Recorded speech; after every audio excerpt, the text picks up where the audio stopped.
Welcome back to our channel. Today we will explore a new case. The case of Cynthia George.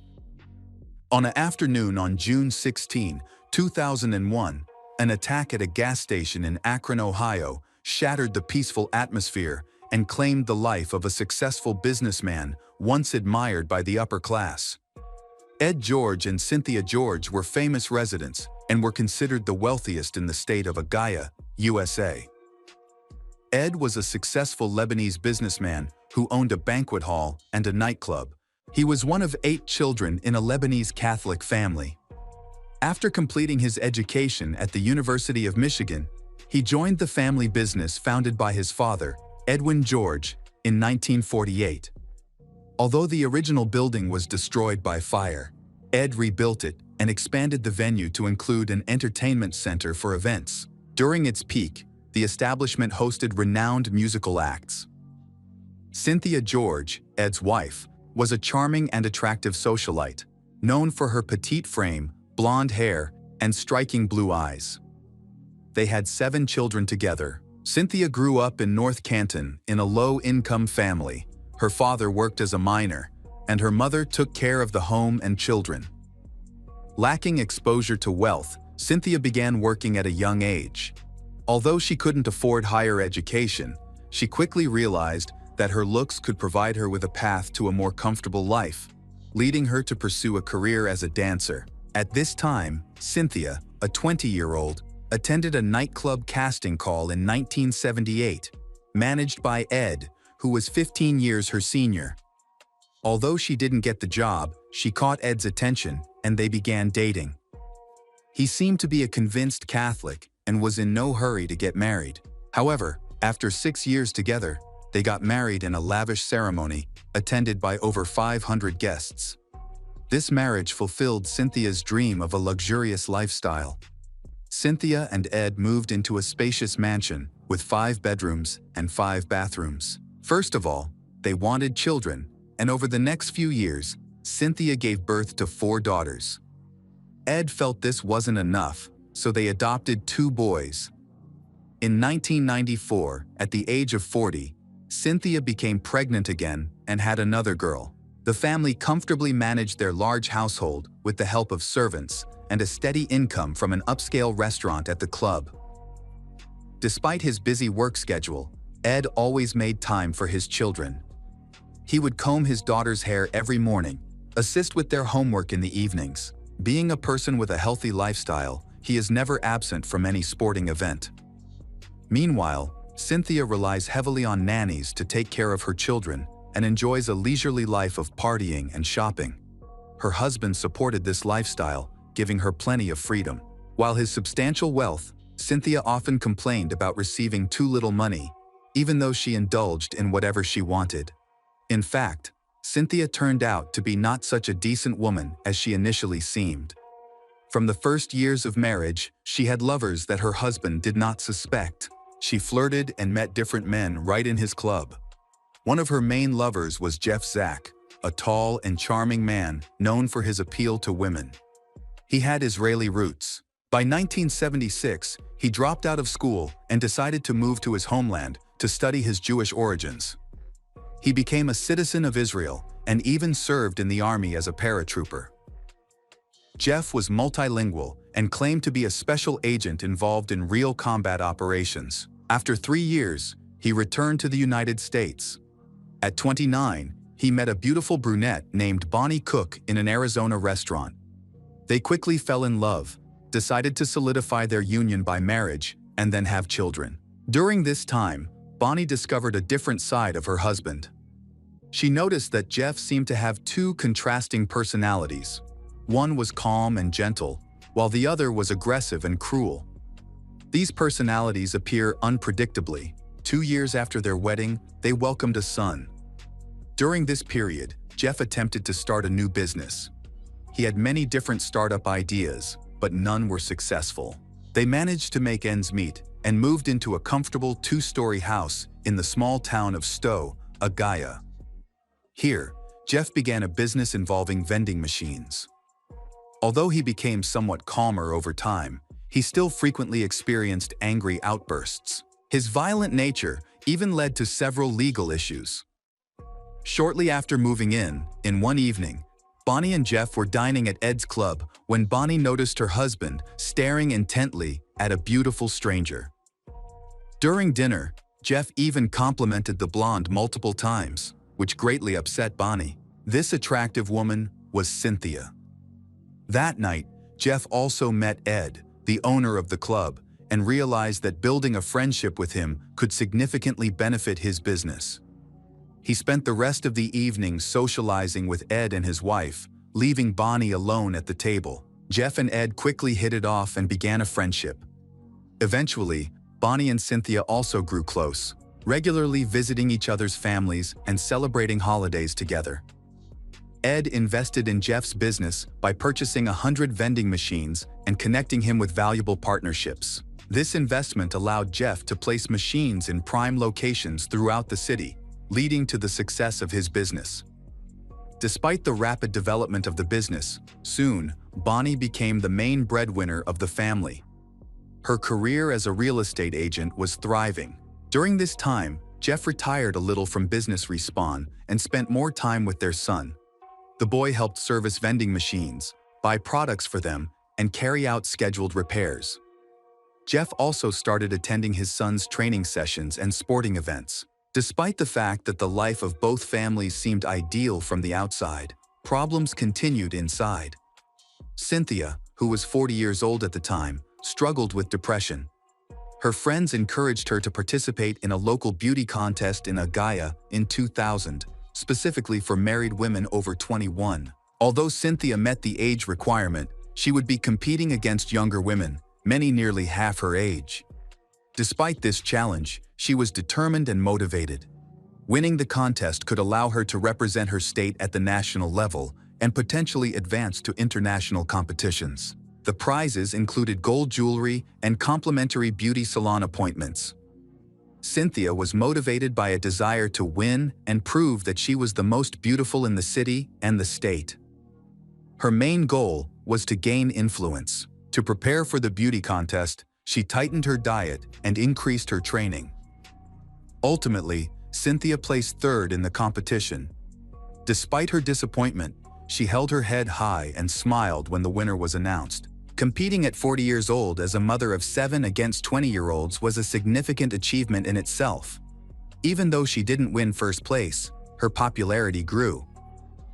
On June 16, 2001, multiple calls came into the police station near a gas station reporting an attack on the driver of a Ford SUV vehicle.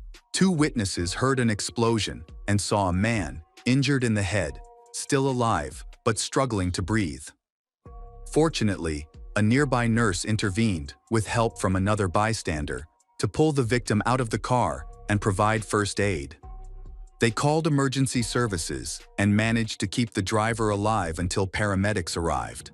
The man was rushed to a medical center, where doctors did everything they could to save him. However, he tragically died just minutes after arrival.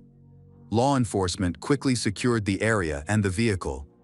The driver's side window was shattered. The bullet entered through the cheek and exited the other side of the skull, breaking the passenger window. The deformed bullet was later discovered on the street near the car, while the cartridge case was found approximately 100 meters away from the parking lot. Witnesses, including a gas station employee, Carolyn Hyson, saw the victim arrive just before the attack. Shortly after, a motorcyclist pulled up, calmly approached the driver's side window, and attacked with weapons. Carolyn had a clear view of the criminal as he looked directly at her before he got on his motorcycle and rode away. He was a stocky man with dark hair, dressed entirely in black, resembling Ghost Rider, which seemed unusual for a summer day. However, he was wearing a helmet, so she couldn't see his face. Meanwhile, she was able to provide a detailed description of the motorcycle. It was a Street Fighter model, black and gray with neon green lights. She recalled that this distinctive man had been seen riding back and forth on the street multiple times, as if he was deliberately waiting for his target. After Carolyn reported the case at work, 2 managers ran out to the car. They were the ones who provided first aid and called an ambulance. The police quickly accessed the gas station's surveillance footage. but unfortunately, the quality was too poor to identify the attacker. They could see the motorcycle, but not its license plate.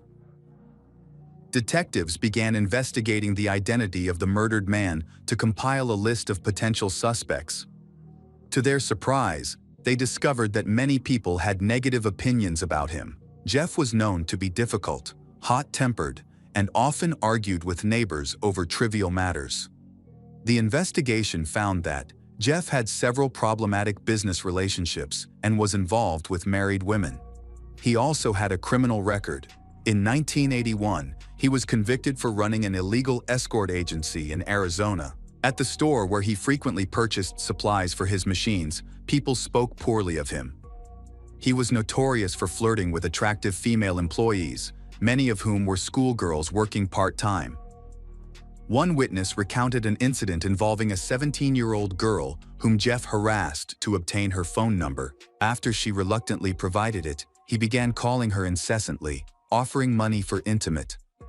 This harassment continued until the girl's father intervened, threatening Jeff with legal action for corrupting a minor. There were other similar incidents, which contributed to his tarnished reputation. Detectives were aware of many individuals who might seek revenge against him. When the police arrived at Jeff's family's home to inform his wife about the incident, she was shocked and started to cry. They had been married for 15 years. Although she couldn't believe what had happened, she didn't appear especially surprised given her husband's controversial reputation and the many people who disliked him. Bonnie recounted the events of the day her husband was killed. That morning, Jeff was at home with his wife and son. He needed to go on his usual trip to check on the machines and restock them. Jeff asked his son for help, but the boy, upset with his father, refused. This prompted an argument between them, which Bonnie mentioned was a common occurrence. She herself was tired of the behavior of her husband, who treated her frankly badly. She admitted that she was thinking about divorce. Fortunately the teenager refused to help his father. It is possible that this saved his life. Typically, when disagreements arose, Jeff would react aggressively towards his son.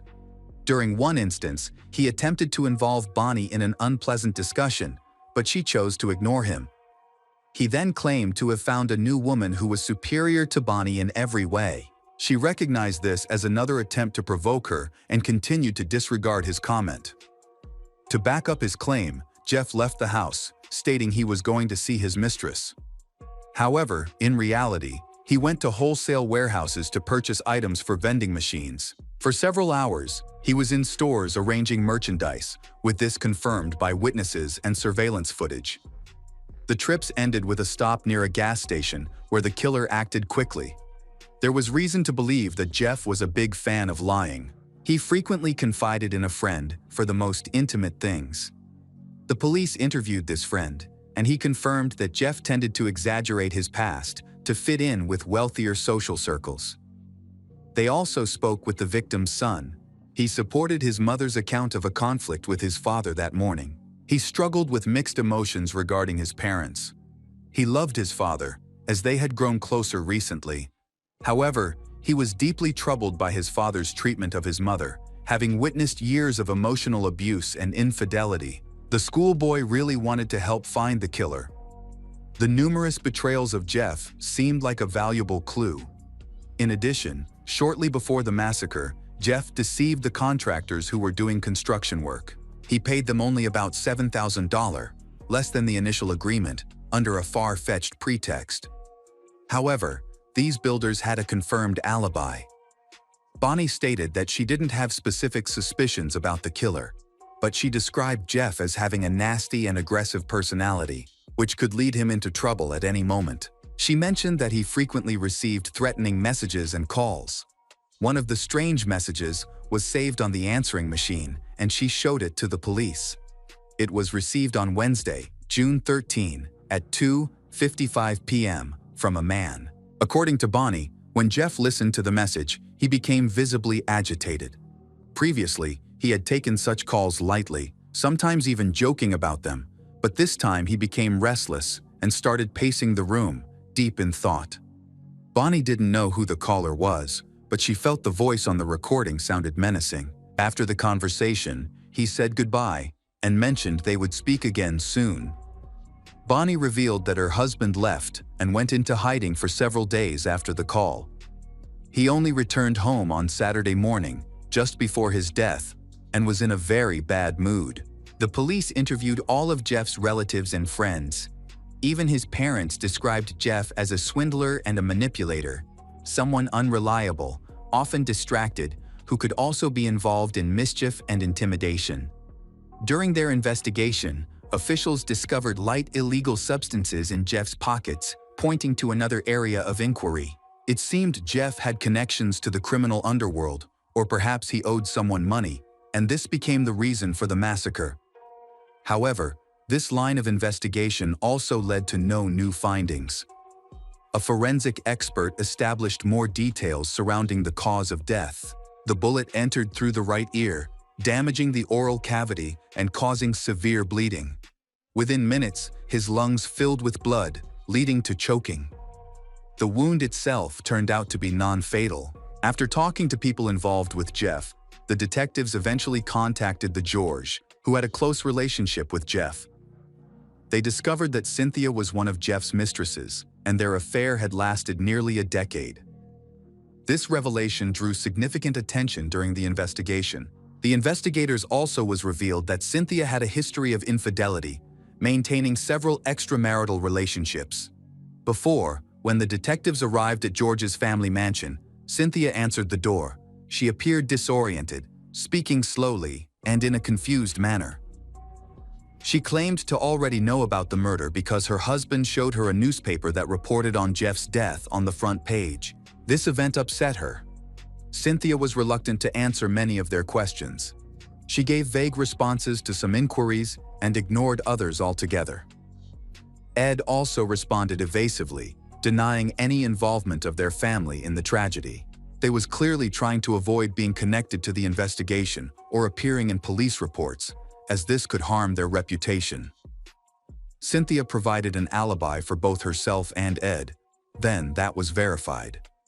Surprisingly, Bonnie was fully aware of the affair between her husband and Cynthia. Jeff had informed his son about the relationship several years after it began. The reason for this disclosure was unclear. This painted a negative picture of Jeff's character. Bonnie suspected the affair as early as 1998, when she accidentally overheard a phone conversation between Jeff and Cynthia. Although she caught him being unfaithful, he managed to reassure her and deflect her concerns. Realizing she needed stronger evidence, Bonnie decided to spy on her husband and eventually confirmed her suspicions is right. By the end of 1999, Jeff confessed that he had been involved with Cynthia for 10 years. He claimed that their relationship had ended, and they were now just business partners. The mother of Jeff supported Bonnie's claims, stating that she was aware of her son's infidelities, including his involvement with Cynthia. Jeff frequently shared his personal thoughts with his mother, but she also insisted that he loved and respected Bonnie. After speaking with close friends of the George family, the police uncovered several intriguing details. Jeff met Cynthia at a club in 1991, where he pretended to be a doctor. When Cynthia discovered he was lying, he created a new story, claiming to be a special agent. This deception captivated Cynthia, a socialite. Interestingly, it was Cynthia who wrote the check to purchase the machines, not her husband. Her feelings for Jeff Stem was explained by Ed's preoccupation with work, which leaves her feeling neglected. Some suspected that Ed might have been aware of it for years. However, his strong Catholic beliefs prevented him from ending his marriage to the mother of his 7 children. Others thought he was completely unaware of the situation and blindly trusted his attractive wife. During the interrogation, the nanny shared valuable insights. She, describing Cynthia as self-centered, noted that Cynthia paid little attention to their children. She also saw Cynthia and Jeff, along with their children. She mentioned that Jeff treated his mistress similarly to how he treated his wife, including an incident where he hit Cynthia in public, leaving a bruise on her face. Additionally, it was revealed that Cynthia's youngest daughter might have been the result of an affair, as Jeff showed a lot of affection towards little girl and even took her for walks. It seemed unlikely that someone like him would invest time in another person's child. Due to these suspicions, Cynthia's youngest daughter had to undergo a DNA test, which confirmed that Jeff was indeed her father. After leaving the doctor's office with little girl, Ed stated that he didn't care about her biological parentage. He would love her, just like he loved his other children. Eventually, Cynthia admitted to having an affair with Jeff, but she kept her other secret relationships hidden. It's difficult to believe that Ed wasn't deeply troubled by his wife's infidelity at that moment. A few weeks before the murder, Ed tried to address some issues. He apparently suspected that Jeff was having an affair with Cynthia and wanted to protect her from him. However, Jeff refused the restraining order. Furthermore, Jeff's son reported that his father has shown fearful of Ed in the weeks leading up to the incident, making Ed the primary suspect. However, detectives lacked evidence to prove his involvement. Ed's alibi checked out, but this did not eliminate the possibility that he might have hired someone to commit the crime. A reward was offered for information regarding the murder. An informant, the ex-girlfriend of a man named John Zaffino, reached out to the police. She recalled that in 2001, John had mentioned beating up an Israeli. After hearing about the murder of Jeff Zach, who was identified as a former Israeli paratrooper with gray hair, she wondered if there was a connection. She contacted John, but he was evasive. It also came to light that John owned the same type of motorcycle that was seen at the scene of Jeff's murder. This prompts law enforcement to focus on the 36-year-old John, who had a reputation for being very cruel and dangerous.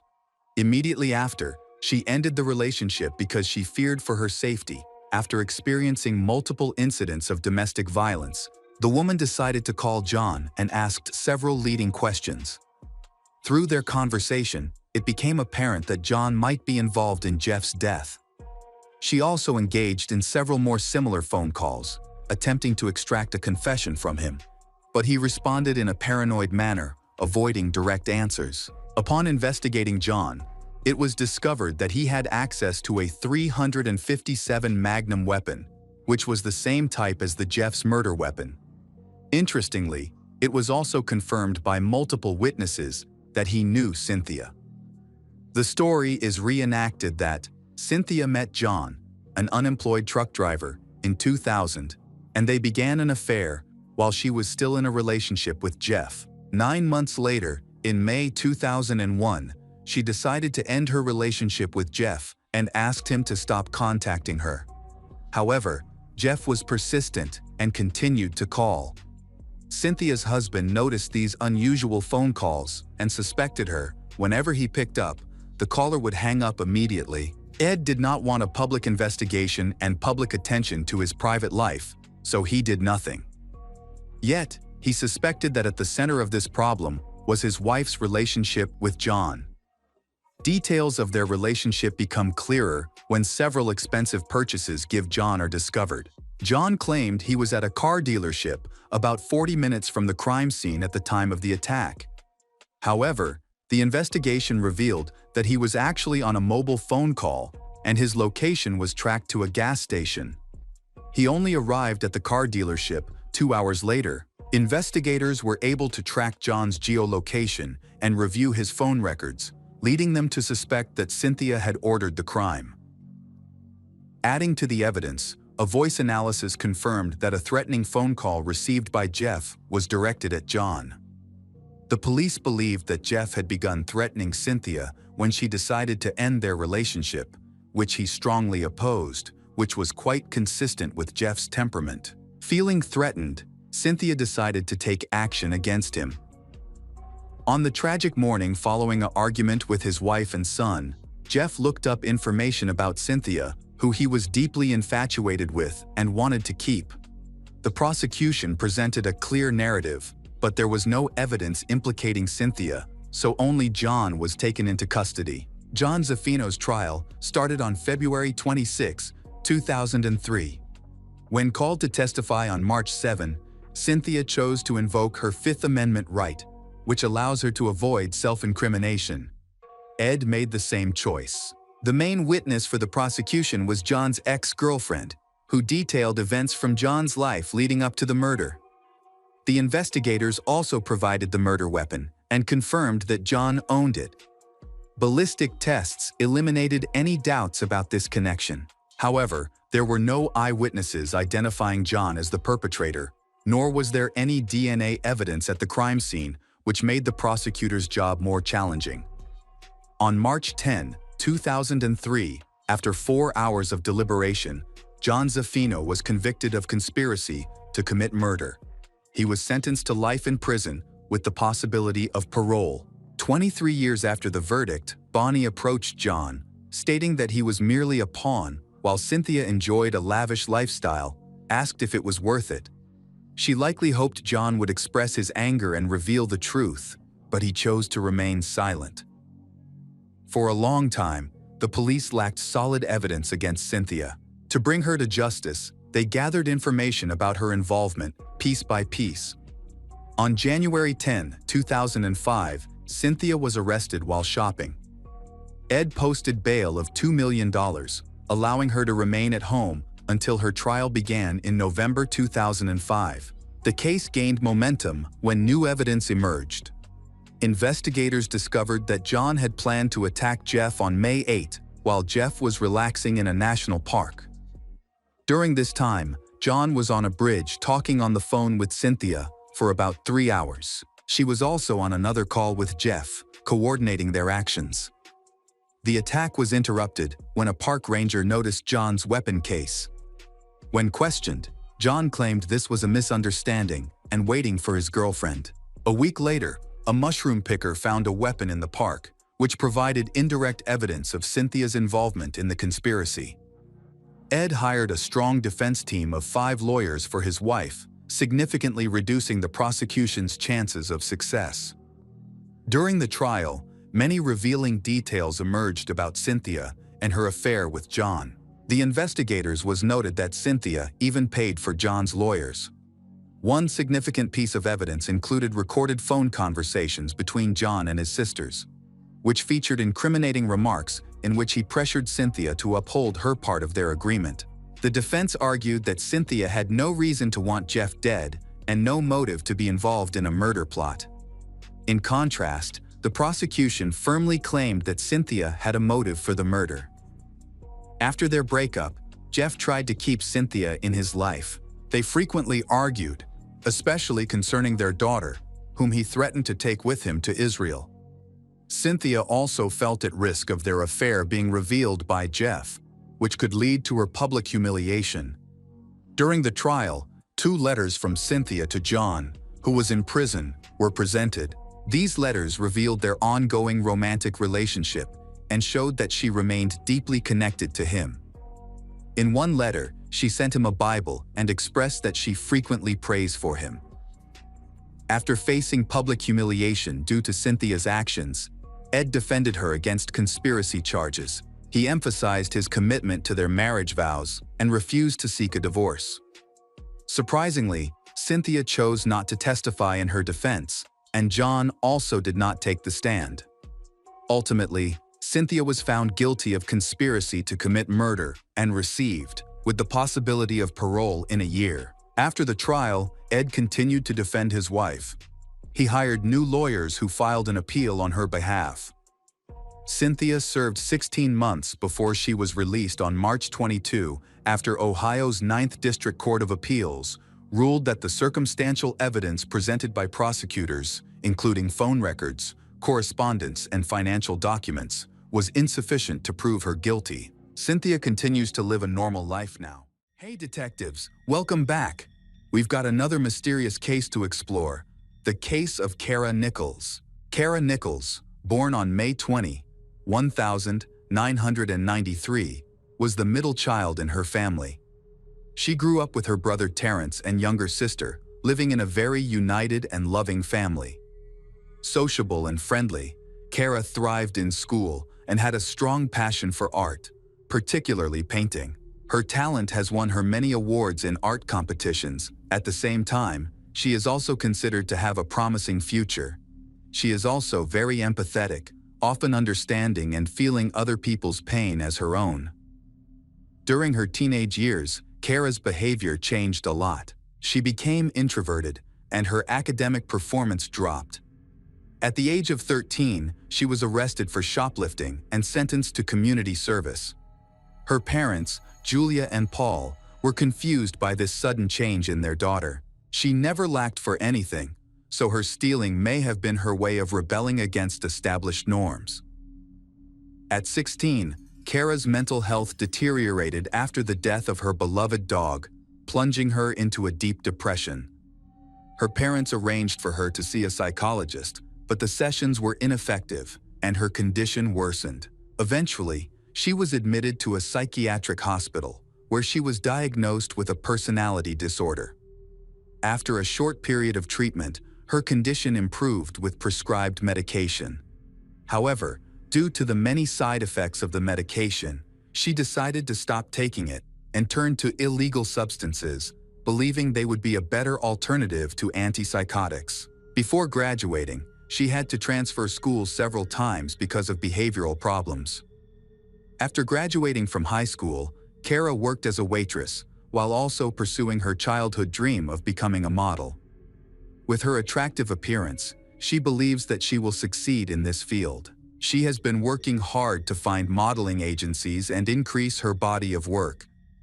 During this time, her health improved greatly, and she was no longer addicted.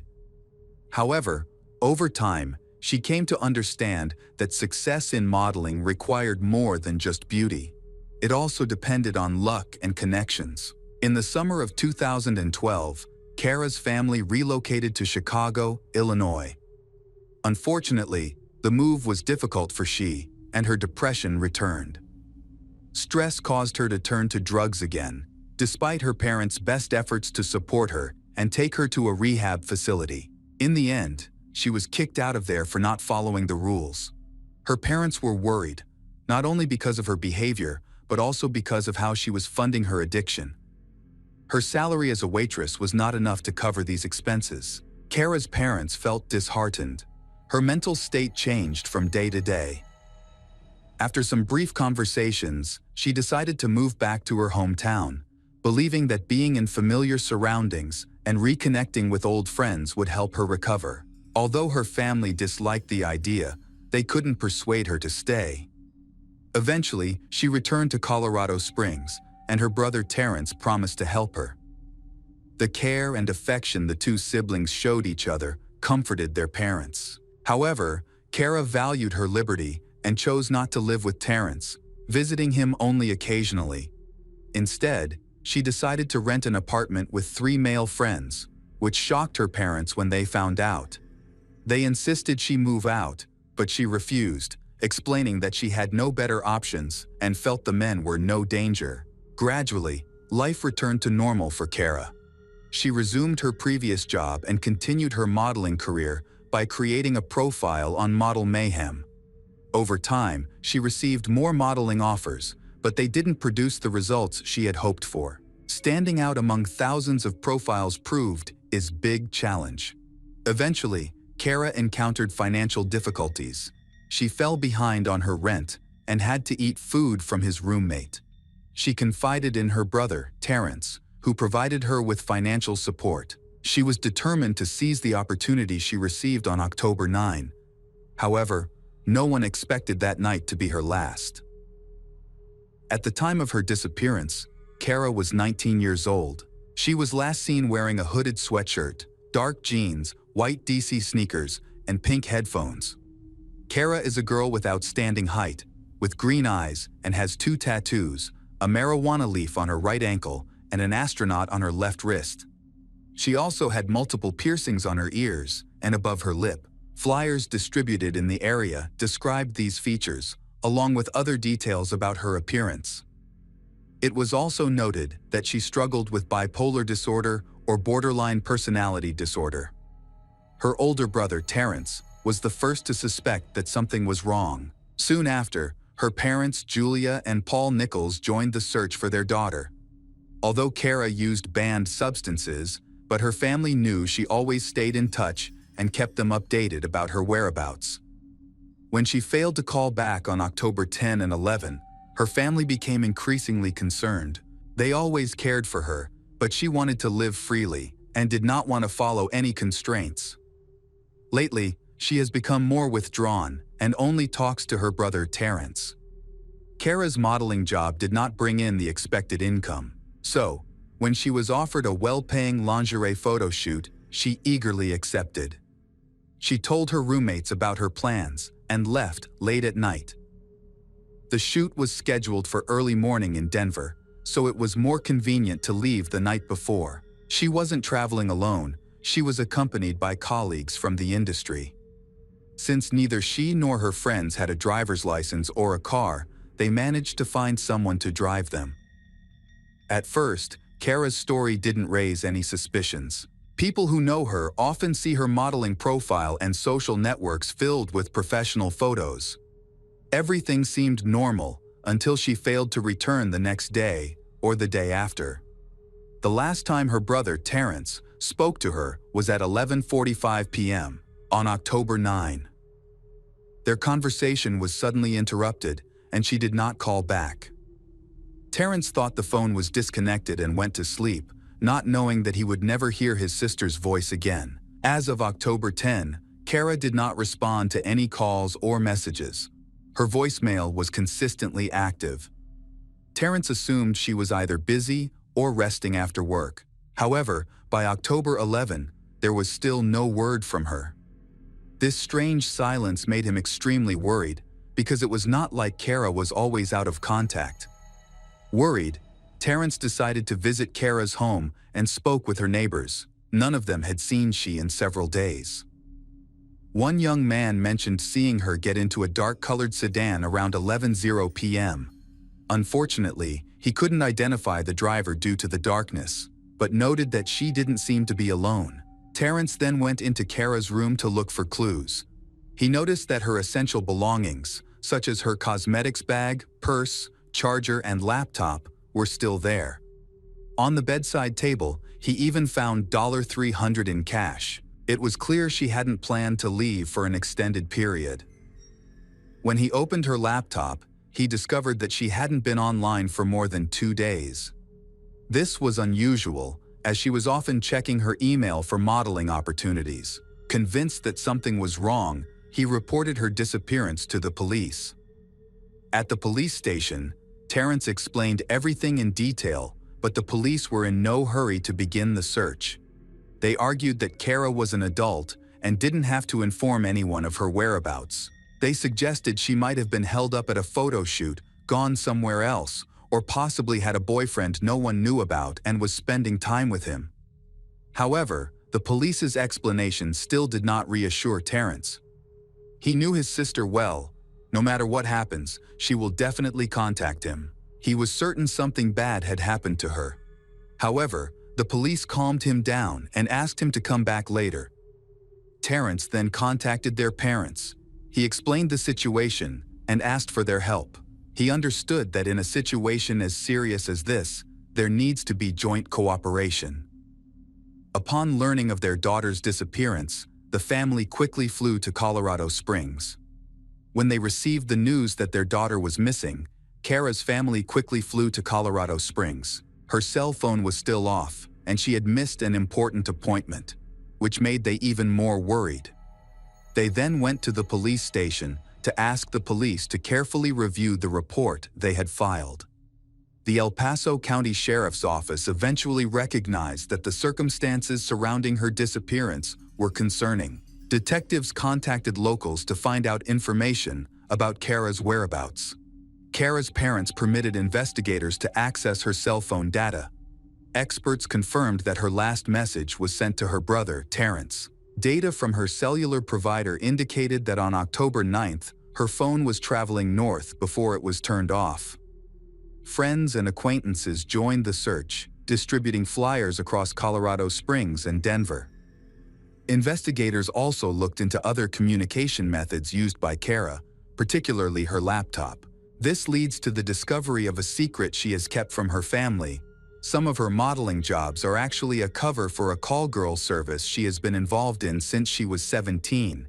This shocked her parents, Paul and Julia, when they learned the truth about her income. Unfortunately, they needed to agree to release this information to generate new leads, but doing so could negatively impact the investigation and reduce public interest. There were many cases where the victim's image was significantly distorted, and Kara's family did not want to share their hardships. However, they felt they had no choice but to hope to find she. Unfortunately, no miracle happened. After the new information was released, media outlets began canceling interviews with her family, leading to a decrease in coverage of her disappearance. The search for Kara was suspended. The National Women's Coalition Against Violence and Exploitation was the only organization involved in assisting with the investigation into Kara's disappearance. They helped keep her case front of mind for the public and the authorities. In November 2012, detectives announced that they would interview 2 women who were believed to have been in the car with Kara on the night she disappeared. Descriptions of these women suggested they might have worked in the same field as Kara. While they were important witnesses, they were not considered suspects, as they were likely the last people to see her alive. A composite sketch of one of the women was released to the public, but no one came forward with information. This made people doubt the existence of these women, and the investigation was stalled again. That month, Kara's photos appeared on a call girl service website in Las Vegas. However, detectives confirmed that she had not posted them herself. Someone had exploited her fame for personal gain, and the profile was eventually taken down. Although some people interested in the case contacted the police station, after investigation, these reports were confirmed to be false. In the spring of 2013, a businessman from Colorado Springs claimed to have seen Kara between late October and December 2012 with a tall, disheveled man. She looked frightened, suggesting she was being held against her will. One day, this man pushed her, and a bystander intervened, threatening him, and asked him to leave her alone. The witness's account was verified. Although police found the man described, but he said the woman with him was actually his ex-girlfriend. In the summer of 2013, a criminal law student took it upon himself to investigate Kara's case. He traveled to Denver, spoke with many homeless individuals and substance users. Several people reported meeting Kara at a nonprofit that provides syringes and needles to drug users. However, this lead turned out to be false, as did all the other testimonies he received. Many people have lost faith in Kara being found alive, because she has been missing for longer than the usual disappearances. In the fall of 2013, Kara's parents have offered a reward to anyone who provides information about their daughter's whereabouts, to no avail. They ruled out a ransom kidnapping as no demands were received. However, the following year, a new development occurred, providing a major breakthrough and reigniting the investigation. In May 2014, Deputy Sheriff Cliff Porter admitted that he had mishandled the investigation into Kara's disappearance. He admitted that he had not focused enough on her case and had overlooked important evidence from the beginning. This admission shocked her family, who felt that their daughter's case had been neglected because of her profession. The mishandling of cell phone records has raised concerns about the conduct of the investigating agency. The administration has been criticized for inaction. Multiple audits have led to disciplinary action against the department, and several individuals have been fired. In May 2016, former Sheriff Terry Makita and some of his staff were charged with corruption, fabricating witness statements, kidnapping, and extortion. This led Kara's family to believe that her case had not been properly handled. However, this situation has led to the opening of a new investigation, especially when new detectives are involved. On February 1, 2022, Christina Hollendorfer went to the police station. Before that, detectives had tried to talk to her several times, but she refused to cooperate. It turned out that since 2014, she had not wanted to testify against her ex-husband, Joel. However, after many years, she decided to speak up and accuse him of killing Kara Nichols. An analysis of Kara's calls and messages showed that she received 8 calls between 9:58 and 11:08 p.m. on October 9, most of which were from Joel. Detectives had questioned him several times, but they only received general information. He admitted that he had hired a call girl and had planned to meet her between the evening of October 9th and the morning of October 10, but the meeting never happened as the escort did not arrive. Joel's statement raised suspicions, especially since data from Kara's phone indicated that she was near his parents' house on the night she disappeared. On October 15, 2014, detectives searched Joel's home and his family's property. During the search, they spoke with Joel and his mother, Betty. They seemed calm and friendly, and it did not appear that they were hiding anything. They willingly showed the detectives around the property, including several fresh burial sites for deceased animals. Joel's family has owned the farm since 1985, which includes a large livestock yard. Dogs trained to detect human remains searched the area and reacted near some livestock graves. However, further investigation of these graves found no evidence of human remains. It's possible the dogs mistook the scent of dead animals for that of a human. To rule Joel out as a suspect, samples from several suspicious areas were collected and analyzed. Unfortunately, the results indicated that the samples were not connected to the case. Despite this, suspicions about Joel remained. As it turns out, Joel has a history of serious harassment and has violated his probation multiple times. He was a hardened criminal who consistently broke the terms of his parole and used banned substances. This led to the breakup of his family. Investigators approached his ex-wife, Christina, multiple times. During these discussions, they revealed that she and he were raising 2 children together. Initially, she was hesitant to share details about their life and eventually stopped communicating altogether.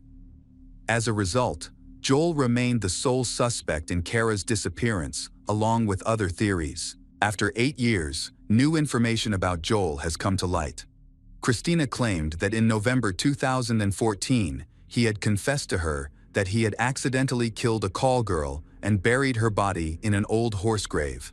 She learned of this confession after his father's death. Following the funeral, he revealed that he felt guilty about his father's passing. According to Christina, he confessed to his parents what he had done. After hearing this, his father, who was old, fell into a severe depression. This condition severely weakened his father's health and eventually led to his death. During that time, his family covered for him. This behavior explained the hospitality and cooperation shown by Betty and Joel during the search of the farm, as they sought to avoid raising further suspicion. On February 3, 2022, authorities conducted another search at Joel's home. They thoroughly excavated the farm and discovered human remains buried in a 2-meter deep pit. 4 days later, he was arrested. Subsequent analysis confirmed that the remains belonged to Kara, who had been missing. Although only bones were found, modern technology allowed for her identification. During questioning, Joel initially remained composed, but eventually confessed that he had not intended to kill Kara. He said he met her through a call girl website. On October 9th, he called her and arranged to meet, then picked her up from her home. They had some intimate moments in his old car, and everything was going smoothly until he suddenly strangled her. When he realized she had lost consciousness, he stopped. He attempted to perform first aid, but it was too late. She was already dead. Panicked, he drove her to his family farm and buried her in the first grave he found. Over time, he moved her body several times and ultimately buried her where his mother's favorite horse was laid to rest. This explains why service dogs get confused about scents. Additionally, this specific area had not been searched during the initial investigation. Joel Hollendorfer was soon charged with first-degree murder and tampering with evidence. Meanwhile, his mother, Betty, claimed she had no knowledge of her son's crime, insisting that she had always cooperated with the investigation and truly believed in his innocence. The hearings occurred in the summer of 2023. The prosecution argued that Joel deliberately committed the crime to fulfill his dark fantasies. Meanwhile, forensic experts were unable to provide a clear explanation for Kara's death. However, they determined that asphyxiation was the cause, based on the fact that her hyoid bone was broken. Experts stated that it is impossible to accidentally strangle someone to death, as there is always time to reconsider and stop. Another important factor was Kara's condition related to drug use. The defense claimed that her death resulted from asphyxiation. They argued that a healthy person would have a much better chance of recovery in similar circumstances than someone dependent on substances. The trial described Kara as a severe addict, suggesting she had little chance of survival due to the long-term effects of the drugs on her body. Unfortunately, the defense's claims cannot be verified or denied at this time. Kara's family was deeply distressed by the way their daughter was depicted. Her father said this description made the jury lose sympathy and view her as a victim who did not deserve mercy. Throughout the trial, Joel did not show remorse, and some witnesses noted that he even smiled at times. In the end, Joel's charges were downgraded to second-degree murder. He was convicted of manslaughter and sentenced to 24 years in prison. This sentence did not satisfy Kara's family, who had hoped for a life sentence for Joel. Additionally, due to a lack of evidence, no other individuals were held accountable. Kara's parents said the verdict was a serious failure of the justice system. Welcome back, detectives. Let's dive into another horrible case. The case of Blanca Arellano. Blanca Olivia Arellano was born on February 6, 1971, in Hatiso Pan de Zaragoza, located in the northwest of the state of Mexico, Mexico. She was the youngest daughter of Dolores Gutierrez. She had two older sisters, Alejandra and Perla. Later, her sister gave birth to a baby girl named Carla Arellano. As an adult, Blanca successfully completed her education and earned a bachelor's degree in tourism. With her qualifications, she worked for several years at a travel agency. After that, her new job was as a taxi driver. In her free time, Blanca takes care of her health by cycling and going to the gym every morning. She believed that sports were essential to living a fulfilling and happy life. Although she was comfortable being on her own, she was rarely alone. She was fortunate to have close friends, Mercedes and Maru, with whom she often spent time. Three friends meet regularly to share stories of their days and confide in each other. Spirituality plays a very important role for Blanca. She organized spiritual master classes and led meditation rituals. In particular, she has become increasingly proficient in the topic of family constellations, a topic that interests many people. She has achieved professional qualifications in this area. Although these activities are not directly related to her main job, she saw them as a way to fulfill her desire. It is about helping others find harmony and healing. Blanca always wore an amulet ring called Atlas. Inside was engraved an infinity symbol, a symbol she really liked. She even crafted a matching bracelet with the same design. She cherishes her guardian ring, believing that it protects and gives her strength on her journey to find balance and peace in her soul. Because of the profound spiritual significance, so she never removed the ring. To her, the ring talisman was far more than just a piece of jewelry. In mid-2019, shortly before turning 50, Blanca developed an interest in online games and began spending a significant amount of time on the computer. Her niece, Carla, noticed this new hobby of hers and invited her to join a popular game. This game included a streaming platform where players could interact. One of the users was a man named Juan Pablo Jesus Villafuerte. In the game, players entered a virtual space, navigating obstacles and fighting for survival. Blanca became deeply engrossed in the game, especially because it allowed her to connect with people from around the globe. Before long, Blanca met Juan, the administrator of one of the virtual rooms. Juan, born in 1985, was from Arequipa, Peru. He had a twin brother and an older brother, Francisca Villafuerte, who worked as a lawyer. Juan had previously been married and had 2 children from that marriage.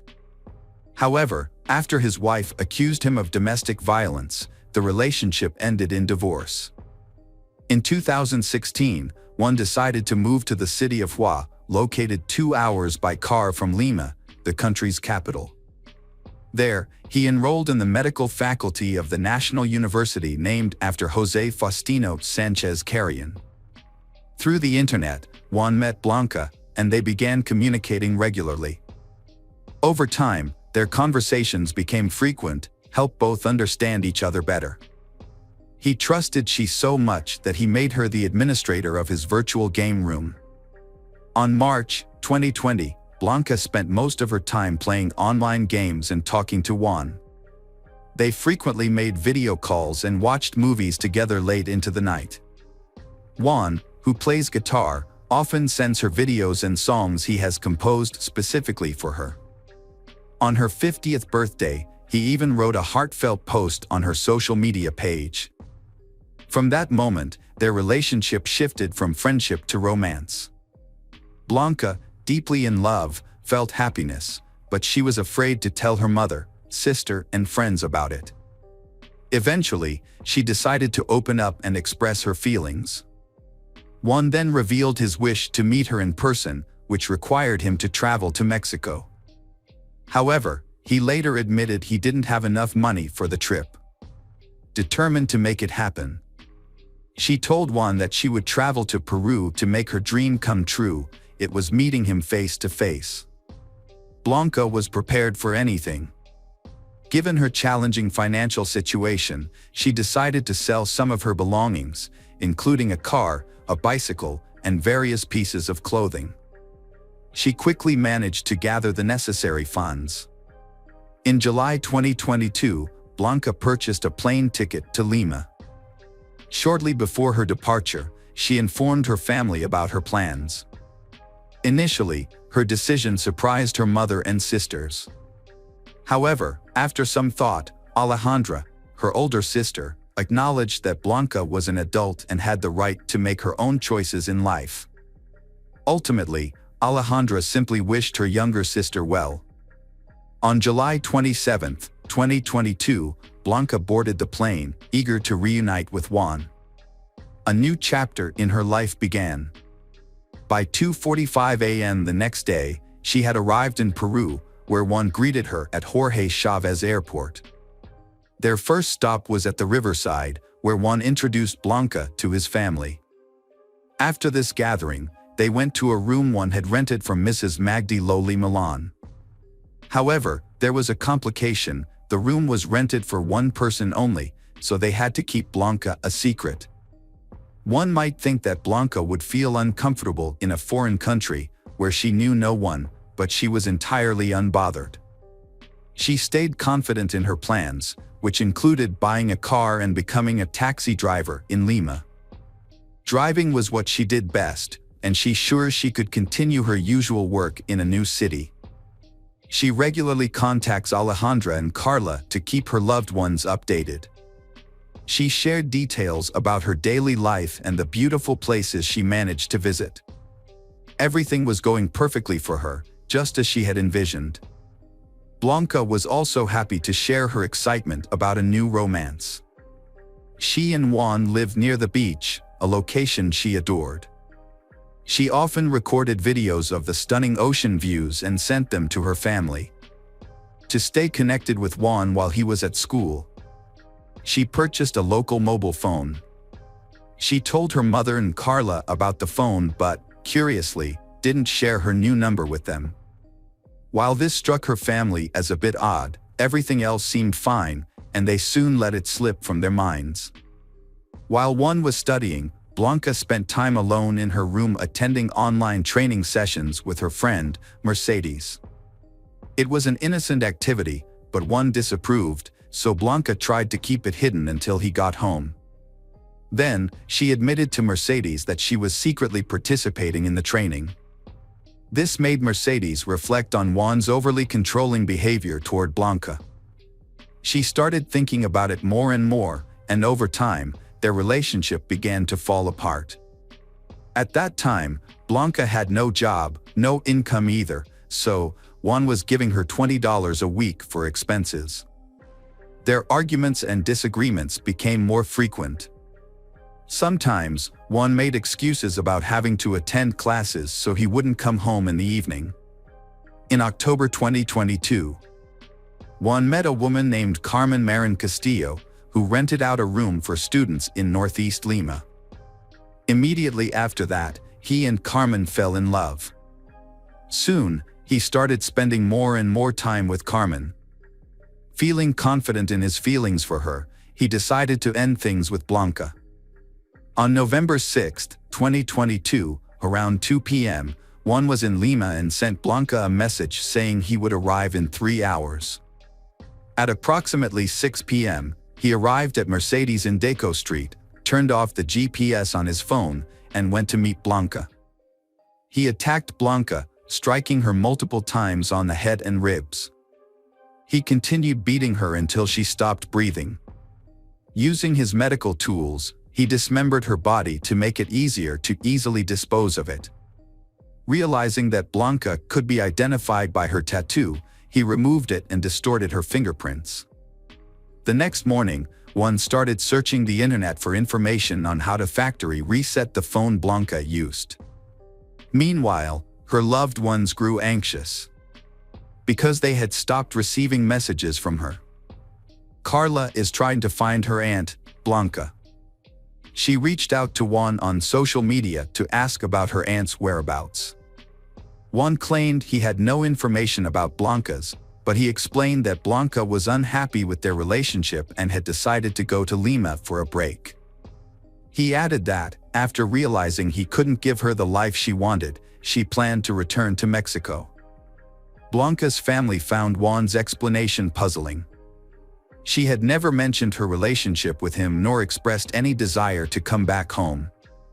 Distrusting the words of Juan, someone they barely knew, they decided to seek help from local residents. Together, they created a social media post about Blanca's disappearance, naming Juan as the only person she had been in close contact with in the unfamiliar city. Feeling desperate and powerless due to the vast distance between them, her family managed to file an official report with the prosecutor's office after several hours, officially declaring she missing. The Peruvian National Police promptly began an investigation. Meanwhile, Juan worked on creating an alibi. He called his university friend, Edson Amir Flores Aragon, claiming he felt unwell and needed some help. Around 4 p.m., Edson arrived at Juan's house, where Juan offered him a few drinks. After some time, Edson became heavily intoxicated. By approximately 6 p.m., Juan took he outside, ensuring the neighbors saw them together. The two then went to a store, where Juan purchased 8 garbage bags. Afterward, Juan said goodbye to Edson and returned home. Once alone, Juan placed Blanca's dismembered body into the garbage bags. Later that evening, he went to the beach near the port of Chorrillos to dispose of the remains. At the site, a canal flowed into the sea, and Juan completed his gruesome task before heading back home. On November 8, 2022, he left the house carrying a large backpack and went to a shopping center. There, he purchased various cleaning supplies, including a significant amount of chlorine. A surveillance camera captured him as he left the store. After returning home, Juan carefully cleaned the room, determined to erase all evidence and continue his life as if nothing had happened. 2 days later, on November 10, 2022, a group of fishermen were working at the beach port when they noticed a flock of birds circling over the shore. Curious, they approached the area and made a horrifying discovery. On the sand lay a head, a hand, and a body. Terrified, the fishermen immediately contacted the police. The police arrived at the scene, accompanied by representatives from the Prosecutor General's Office of Forensic Science. While examining the remains, they noticed something unusual: a ring on the victim's fingers. Investigators initially hypothesized that the woman had been killed elsewhere and her dismembered body had been moved to the beach. However, to confirm the identity of the victim, they needed to analyze the remains. The investigation soon hit a major obstacle. The victim's fingers had been mutilated, making it impossible to take fingerprints. This unusual detail led investigators to suspect that the victim might be a foreigner. During a press conference, Utah Police Chief Elvis Boss Billiards informed the media that the victim was believed to be a woman between 35 and 45 years old. Meanwhile, a rumor has emerged on social media that a Mexican tourist who visited Lima a few months ago has gone missing. As the investigation progressed, the national police linked the two cases. Unaware of the investigation's developments, Carla continued to locate her missing aunt, Blanca. On November 12, she once again appealed to the public for help. She accused Juan of being the main suspect in her aunt Blanca's disappearance, as he was the last person who had been with Blanca's in Peru. This accusation alarmed Juan, so he took defensive measures. Juan responded with a new story, filled with inconsistencies and untruths. He claimed that Blanca in Peru is homeless, and that he was merely helping her out of kindness. He denied having any romantic relationship with her. He even announced his intention to sue Blanca's family for defamation. Carla, however, firmly refuted all of his claims. From that point on, the two began a heated dispute on social media. Carla defended Blanca's reputation, while he tried to evade responsibility in every possible way. He then changed his profile picture and deleted all photos and other documents related to his relationship with Blanca. On November 13, the Mexican prosecutor's office announces it will travel to the United States to speed up the investigation, gather necessary information, and summon the suspect to court. By November 14, Juan had been officially identified as the primary suspect in Blanca's disappearance. During the interrogation, he said nothing and was uncooperative, leading investigators to search his home. His brother, Francisca, who is also his lawyer, is confused by his silence. But Francisca maintains that there is no romantic relationship between Juan and Blanca.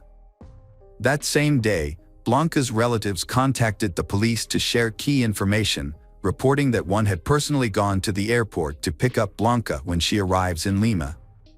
The evidence continues to emerge, shedding light on the case. During analysis of the photos, investigators confirmed that the ring found on the beach belonged to Blanca. On November 15, during a search of Juan's home, more important evidence was found. Inside the house, investigators found 3 suitcases, a Mexican flag, women's clothing, and hair. Using fluorescent lighting, traces of blood were found in the bedroom, bathroom, shower, on the mattress, and in a vase. Based on this evidence, authorities requested Juan's temporary arrest. Subsequent DNA tests confirmed that the evidence found in the house undeniably belonged to Blanca. Blanca's family, including Alejandra and Carla, were devastated upon hearing the news. They went to Peru with the intention of testifying against Juan in court. Once there, they faced the heartbreaking task of identifying Blanca's clothing. Meanwhile, Juan has run away with his lover, Carmen. In 2022, the Peruvian Supreme Court issued a preliminary arrest warrant for Juan. However, authorities were shocked to discover that he had escaped. Their concern grew when they remembered that Juan had a twin brother, which could complicate the investigation. Despite this, authorities soon located him at Carmen's house, in San Juan de Lurigancho. He was immediately taken to the National Criminal Investigation Department in Lima and detained for 72 hours. During the interrogation, Juan maintained his innocence. He claimed that he was not present at the time of the murder, and asserting that his relationship with Blanca was purely an online friendship. At the hearing, he portrayed himself as a wrongfully accused man, expressed sympathy for Blanca's family, and urged the police to find the real perpetrators.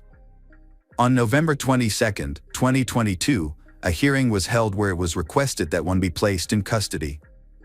Prosecutor Marcus said it would be difficult to convince people of Juan's involvement in Blanca's murder. But he stressed that if Juan were released, he would likely try to escape again. The court approved the request, and Juan was sent to Carquin prison in Gua, where he was to remain for at least 9 months. Before the trial concluded, he filed an appeal. However, his lawyer did not attend the hearing. The judge rejected the appeal, stating that sufficient evidence had been gathered to prove Juan's involvement in the crimes and reminding him of his false testimony. During this time, Blanca's family tried their best to bring her body home in order to hold a funeral for her. Initially, this seemed impossible, as further testing on the remains might have been required as the investigation continued. Finally, in February 2023, Blanca's remains were sent to Mexico. Her family entrusted the remains to a funeral home for cremation and announced they would temporarily keep the ashes. After justice is served, they plan to take her ashes to the church so she can rest in peace forever. Meanwhile, Juan remained in prison awaiting his trial, scheduled for August 2023. During the trial, the prosecutor's office, the defense, and several witnesses presented testimony. The accused, Juan Pablo Jesus Villafuerte, was found guilty, and the court proceedings moved to the stage of delivering the verdict. On September 12, 2023, a virtual court session held by the Supreme Court of Lima announced the decision.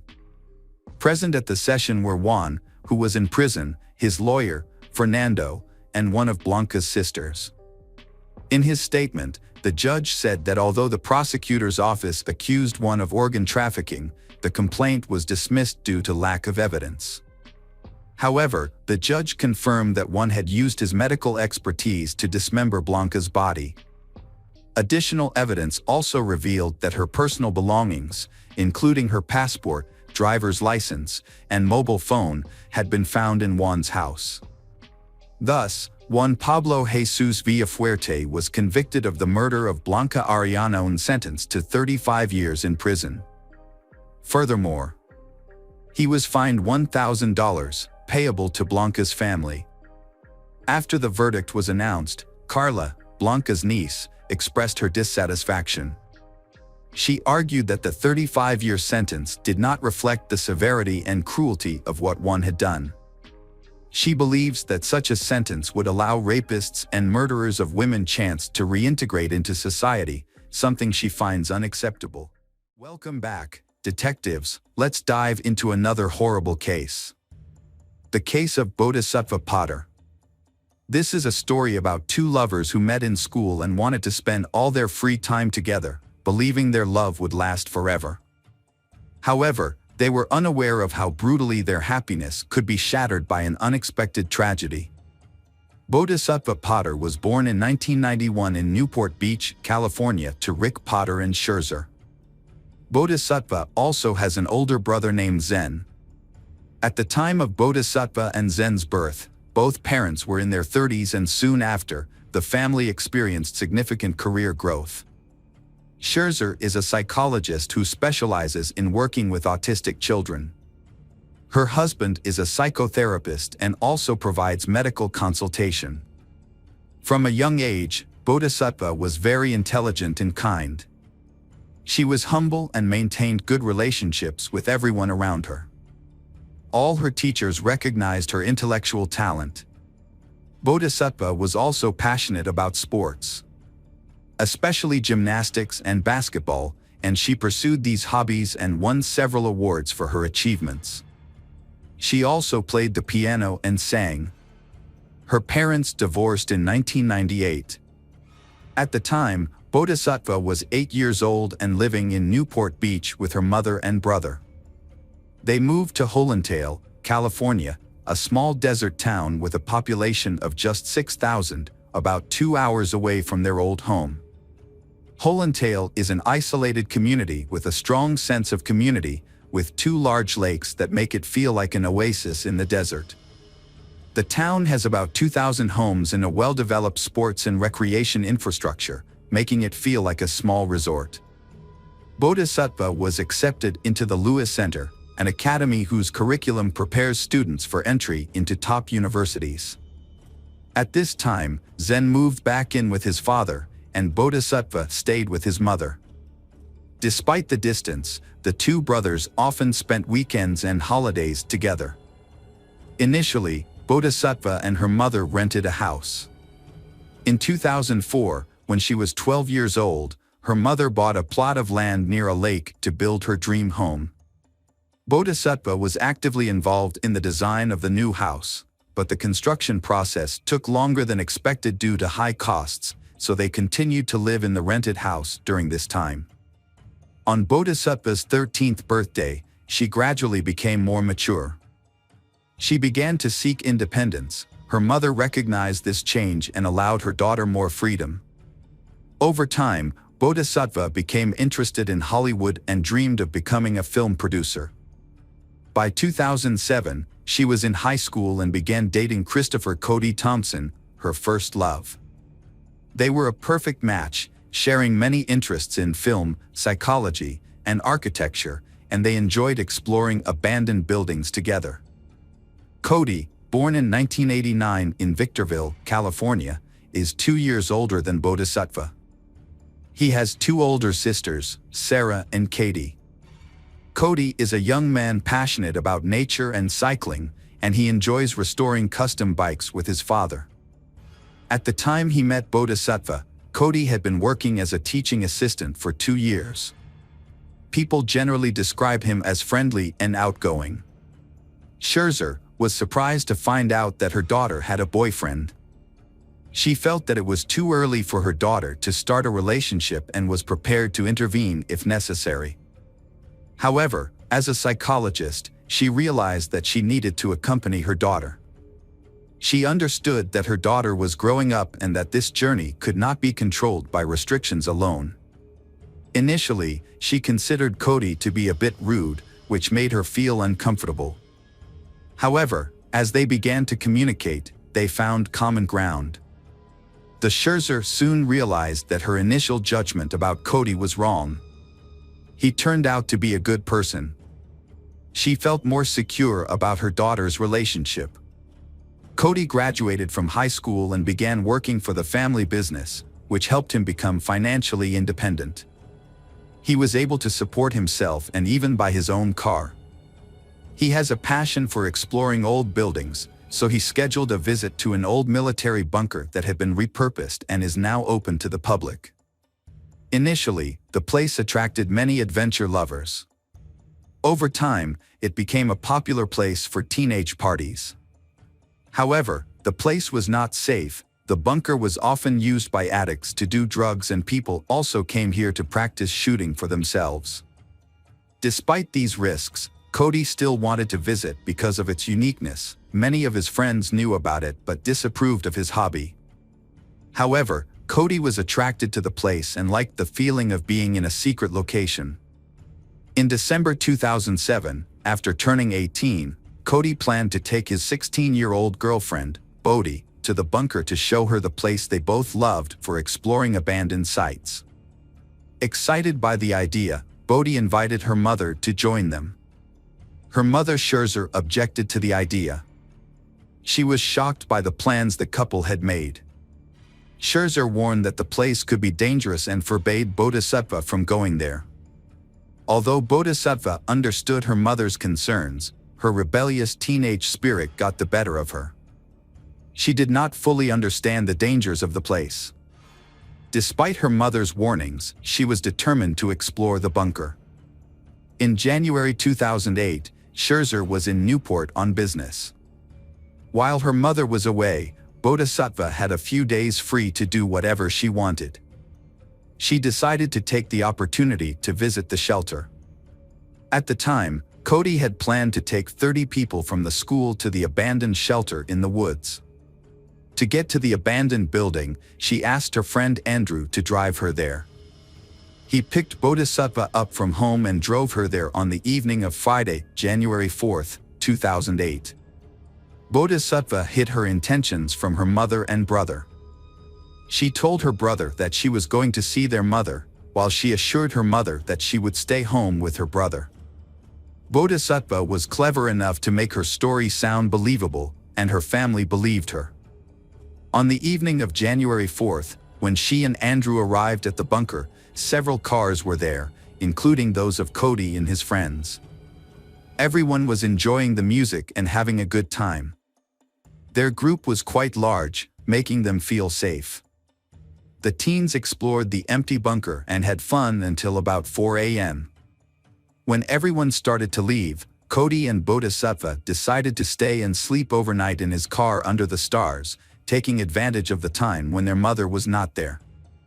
Bodhisattva and Cody fell asleep until Cody received a call from one of his friends. The friend had lost his iPad, but Cody found it in the car and promised to return it at their next meeting.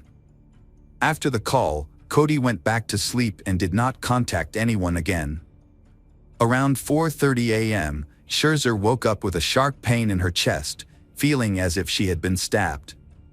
She felt worried about her daughter, but decided to wait until 6:30 to call Bodhisattva. It was their family's habit to start the day with a short conversation to ask how everyone was doing. However, when Scherzer called, Bodhisattva did not answer. Scherzer tried to call her daughter, but the call was unsuccessful. She then contacted Zen and discovered Bodhisattva's lie. Zen thought her sister was with their mother, while the mother believed Bodhisattva was with Zen. They discovered that Bodhisattva had gone with Andrew, who had picked her up from home and had taken her somewhere, leaving her family worried and angry. Scherzer also tried to contact Andrew, but was unsuccessful. Scherzer, who was in another city at the time, decided to contact the police. At that time, Bodhisattva had not been reached for about 10 hours, but the police explained that it was not enough time to officially classify her as missing. The police initially thought that Bodhisattva had simply run away or gone out with friends. Meanwhile, her mother felt helpless because she was far away. Scherzer's worries grew when she called Cody's mother, who had also not seen her son since the night before and was extremely worried. They began contacting all of their son's friends and discovered that the two had attended a party at an abandoned bunker the night before, and no one had heard from them since. This was Bodhisattva's mother's worst nightmare, as she considered the location to be one of the dangerous. Zen and his friends quickly arrived at the location and found Cody's car parked outside an abandoned building. Both the driver's and passenger doors were wide open, which added to their worries as there was no one inside. Zen and his friends grabbed flashlights and entered the building. The search continued for several hours, with them splitting up and searching different areas of the bunker. Eventually, one of the friends discovered Cody in a room of the abandoned building. He showed no signs of life. The most alarming detail was that Cody was missing an eye. And Bodhisattva was still missing. Zen immediately called 911 to report the incident. Around 3 p.m. that day, Cody's mother received a call informing her that her son had been shot.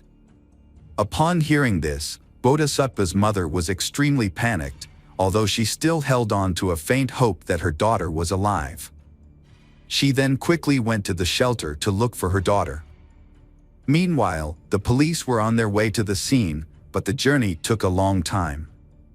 When the police arrived, they searched the bunker area, and some police were outside to question those who had witnessed the incident. The bunker was complex and confusing, like a maze.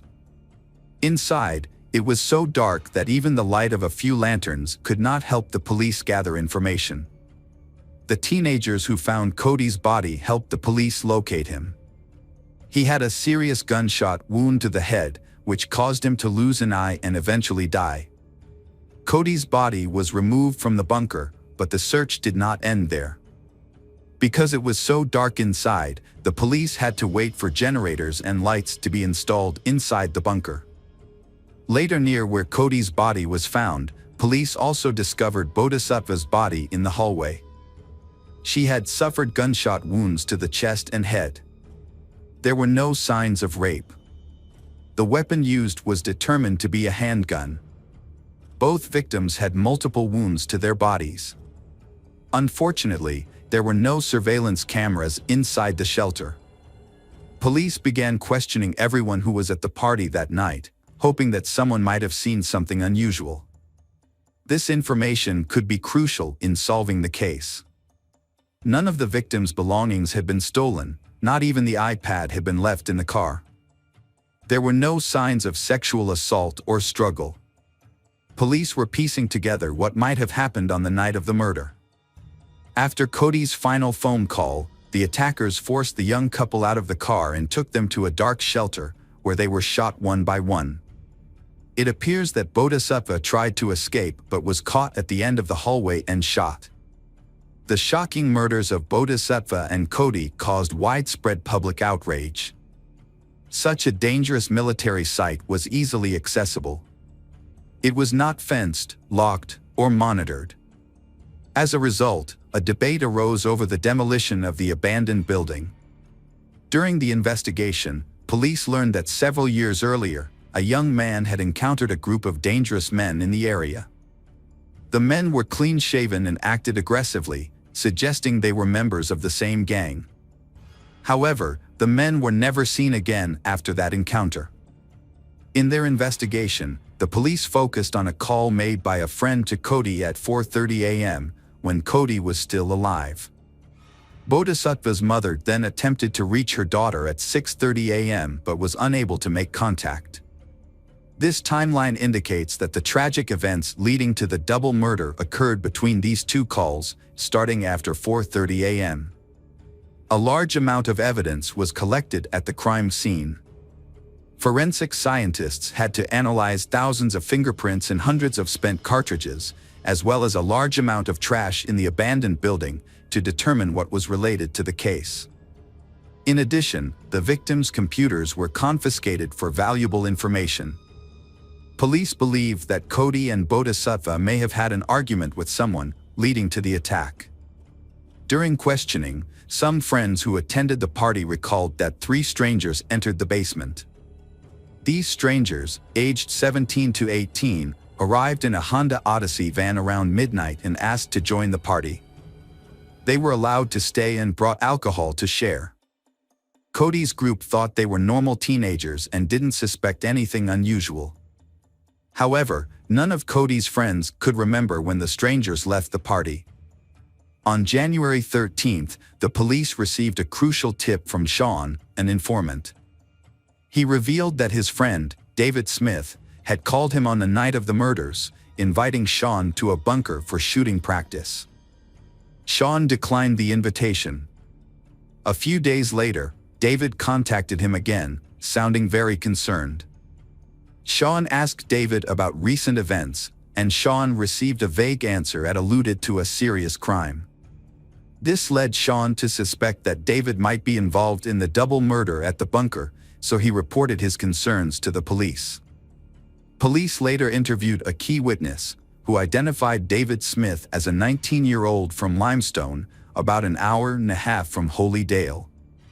On the night of the murder, David and his friends Colin McLaughlin, 18, and Cameron Thompson, 16, had set out for a fun night out that turned deadly.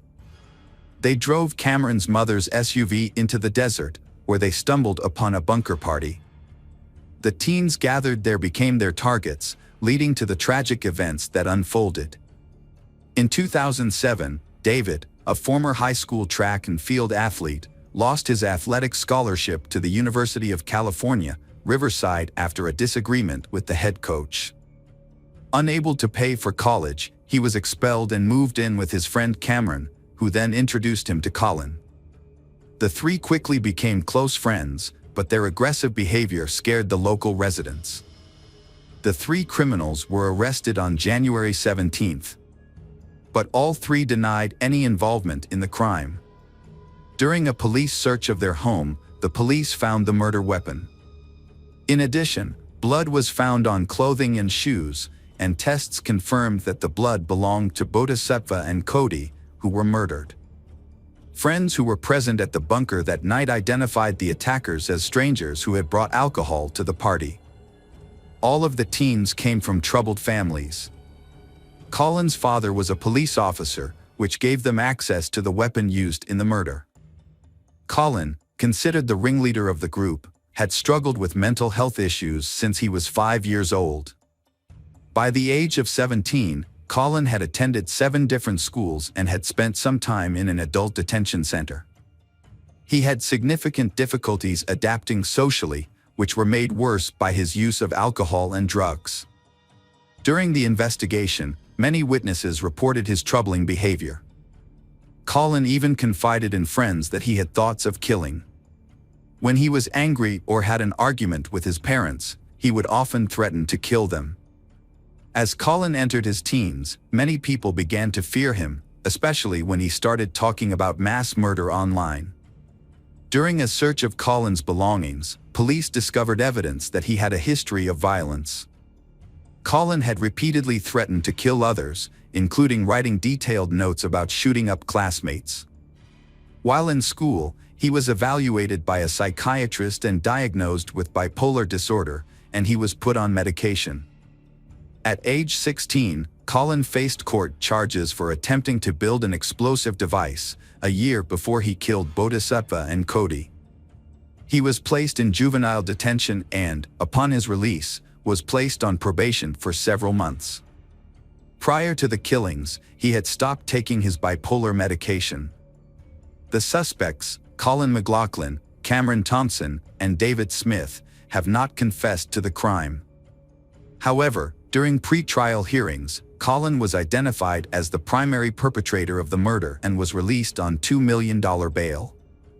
He faces a potential prison sentence of 111 years. In contrast, David Smith's bail was set at $1 million and he faces up to 81 years in prison for his involvement in the crime.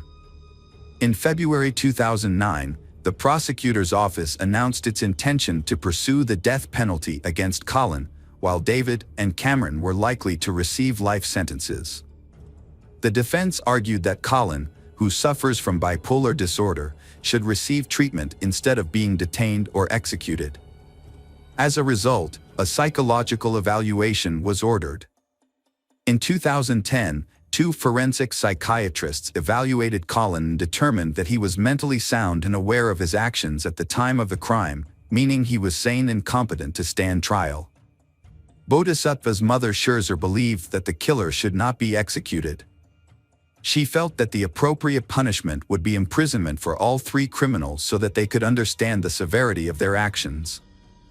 The case took a long time to resolve, lasting more than 4 years due to discussions about the evidence and the ages of the criminals. It was eventually decided to try the criminals as adults. In 2011, Cameron Thompson reached a deal with the prosecution. He pleaded guilty to manslaughter and attempted robbery. He agreed to testify against his 2 friends. Cameron explained that the 3 of them had planned to rob a car in the desert, but when they arrived, they found no one there. Instead, they stumbled upon a party in a nearby bunker. Initially, they asked to join and gain the trust of the teenagers at the party. But there were too many people and they realized that this was not the right time to strike.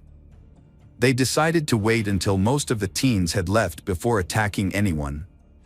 The criminals hid in a truck, armed with guns, and were not detected by Cody. When the couple fell asleep in the truck, the criminals sprang into action. They forced the sleeping couple out of the truck at gunpoint and took them to a dark, secluded area of the bunker. There, they forced the couple to their knees, and Cody was shot execution style.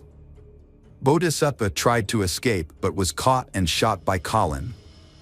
They then returned to Cody and shot him again. Unfortunately for the criminals, the couple had no valuables, so the robbery was unsuccessful. They then left the bunker and went home.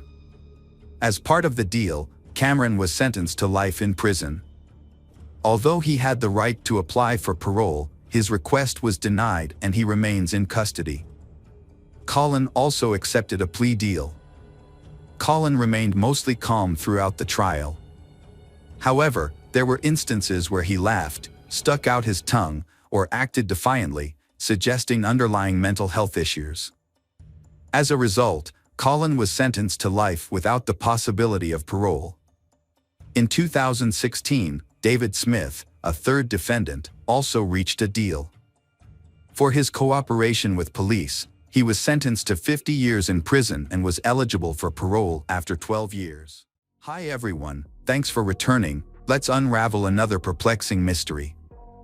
The case of Brittany Gregory.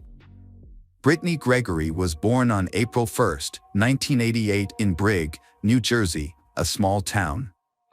She is the youngest of 5 children, and her parents are divorced. She and her siblings live with their father. Brittany has a strong relationship with everyone, especially her sister Brianna, who is 4 years older than her. They have a special bond, often helping each other, exchanging clothes, and playing together. Brittany did very well in school. She was recognized as the top student in her class, and her teachers saw great potential in her, believing that she could become a scientist in the future. Despite her achievements, Brittany remained humble, cheerful, and kind. She often helped others and had many friends. Brittany harbored a unique desire to become a forensic scientist, motivated by her fascination with analyzing evidence at crime scenes. By the summer of 2004, 16-year-old Brittany and her 20-year-old older sister, Brianna, lived with their father, Joe Dana, and his new partner, Lori Peterson, in a small house near their school. Their home was the last house on the street, adjacent to a wooded area.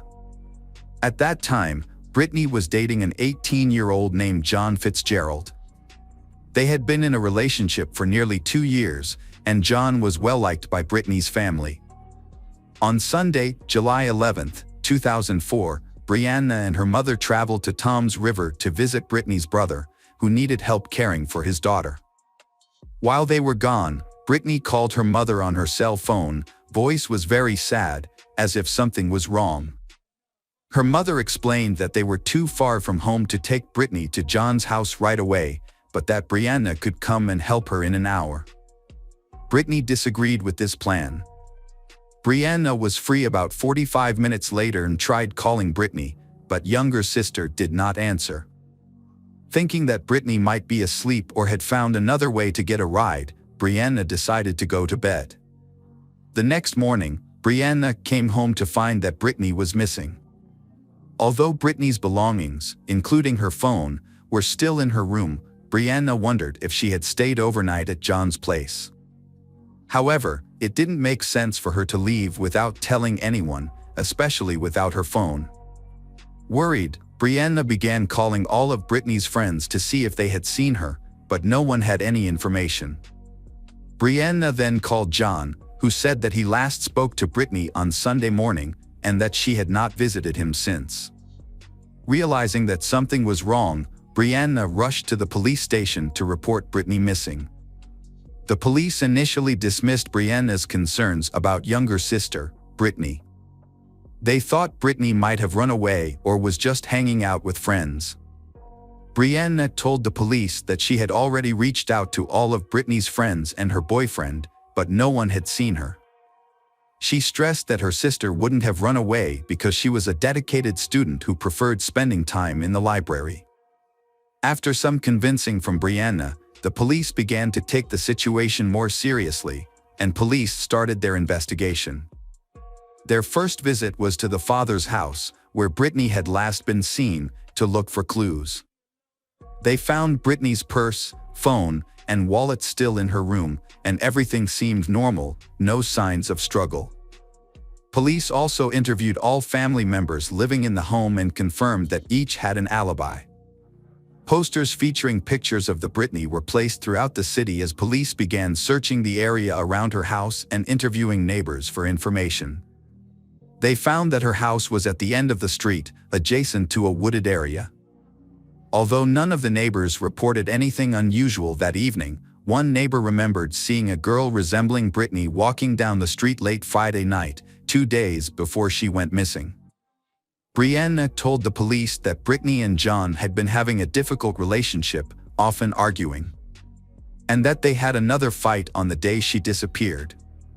Police brought John in for questioning, where he confidently claimed that the last time he spoke to Brittany was that morning before she went missing.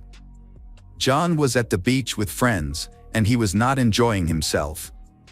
He mentioned that he had broken up with Brittany a few days earlier, but she was having trouble accepting it, even though she knew he was now dating someone else.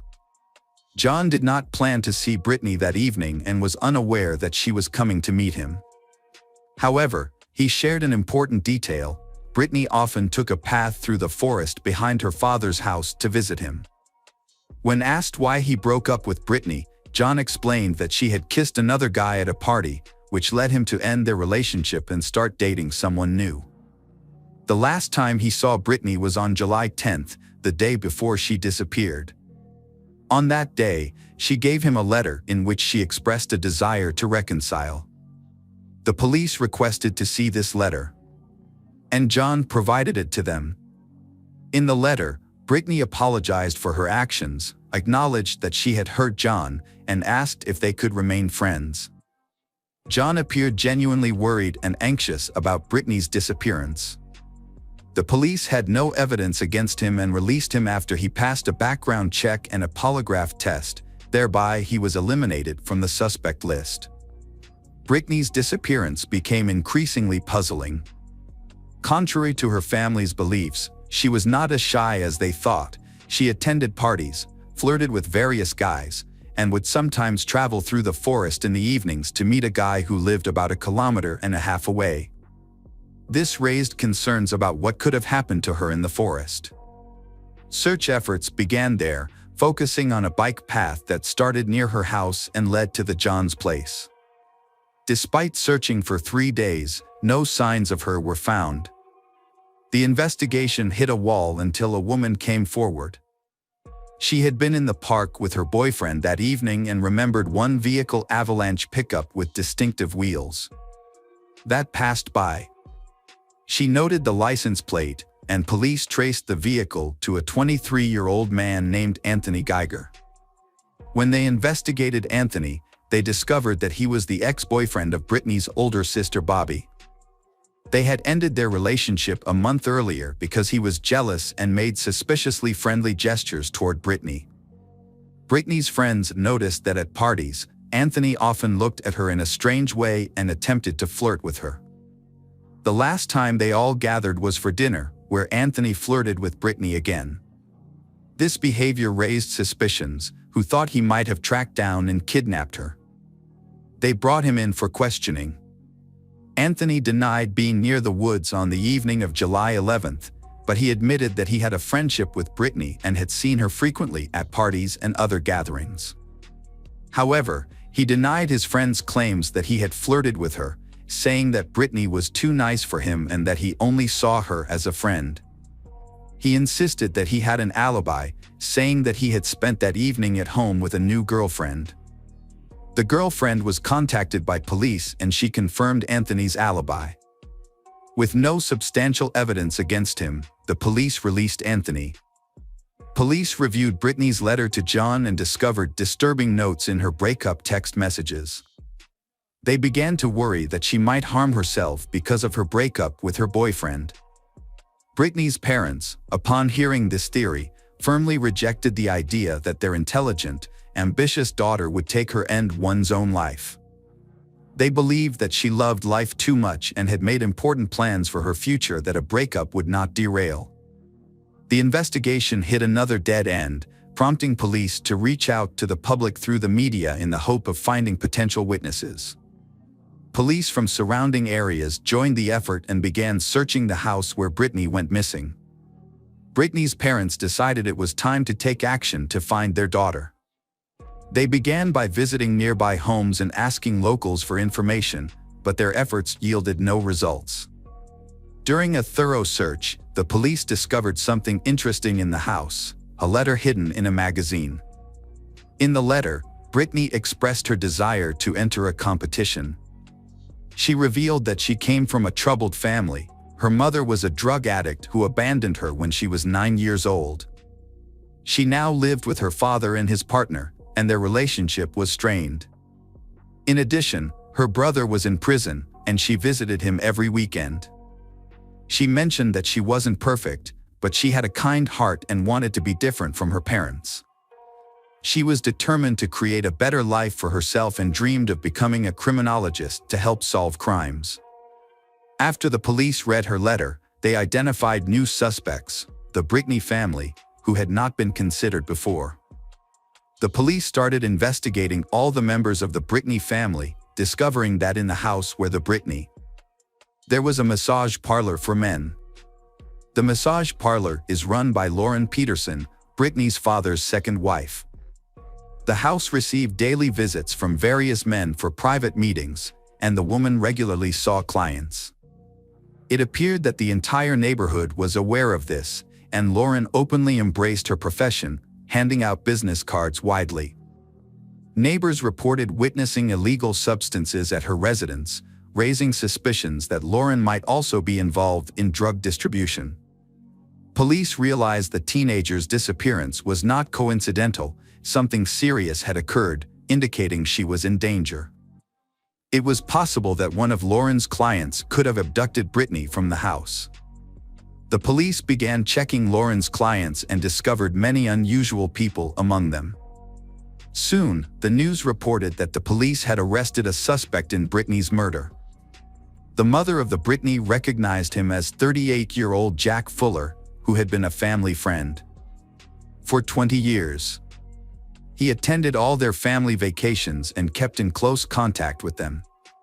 His daughter was engaged to Britney's brother, who was in prison. Britney's mother was shocked when she heard the news. They couldn't believe that Jack could be involved. He was friendly and his teenage children were friends with Britney. Britney had saved Jack's life a few months before she went missing. When she went to visit his daughter, she found Jack not breathing. Britney called 911 and the responders were able to revive him after he overdosed. How could he hurt the person who saved him? The parents knew that Jack was involved in drug use and distribution. Jack had 48 previous convictions for drug possession and trafficking. His most recent sentence was 5.5 years in prison, and he had been on parole during the time Britney went missing. They speculated that he may have stolen money to buy drugs, but questioned why he would target their daughter. They thought he may have taken her ring or necklace. Police then tracked him down. They received information about Jack from a caller who said that Jack had complained of back pain because he had buried the body of the girl he had killed in sandy soil. Jack reportedly told the caller at the burial site would not be discovered and asked for advice on how deep to bury the body to prevent animals from finding it. The police invited the informant to the station to meet with Jack and record a conversation about the murder. The informant agreed and met Jack, successfully recording him saying he buried the body deep in the wilderness, making it unlikely to be found. Jack confessed to killing Britney because she recognized him but did not provide further details.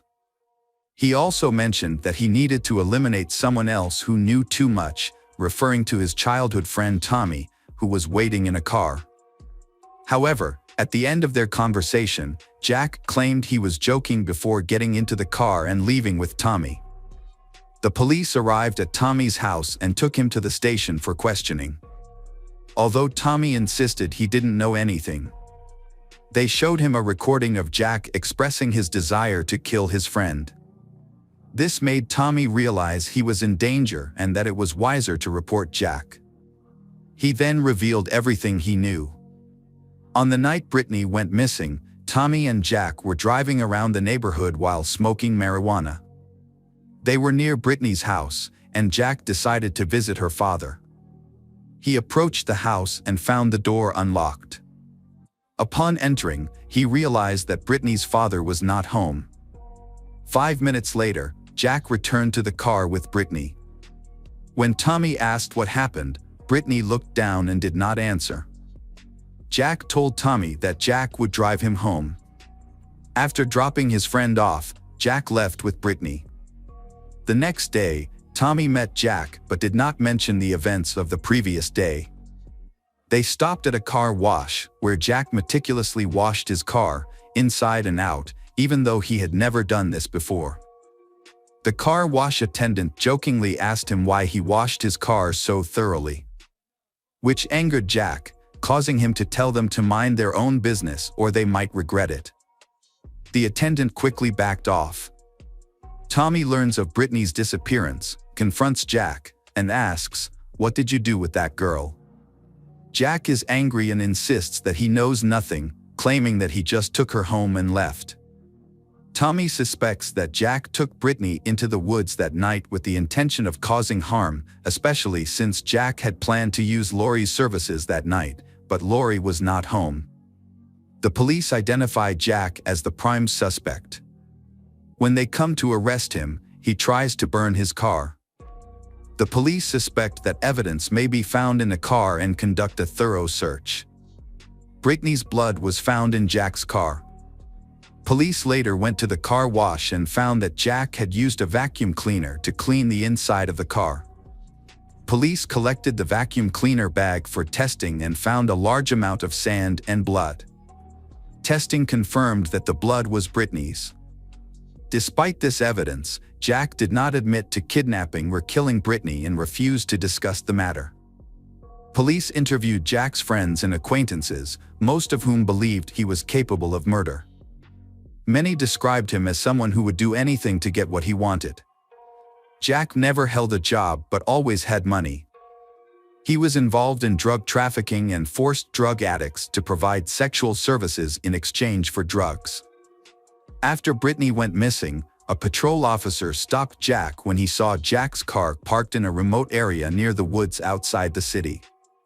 The officer asked Jack why he was there, and he said he was looking for his lost dog. The search for Brittany's body focused on the location, involving police, helicopters, and volunteers, but they found nothing.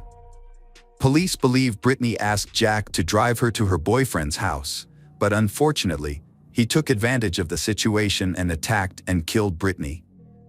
A woman later contacted the police, saying she had information about where Brittany's body could be found.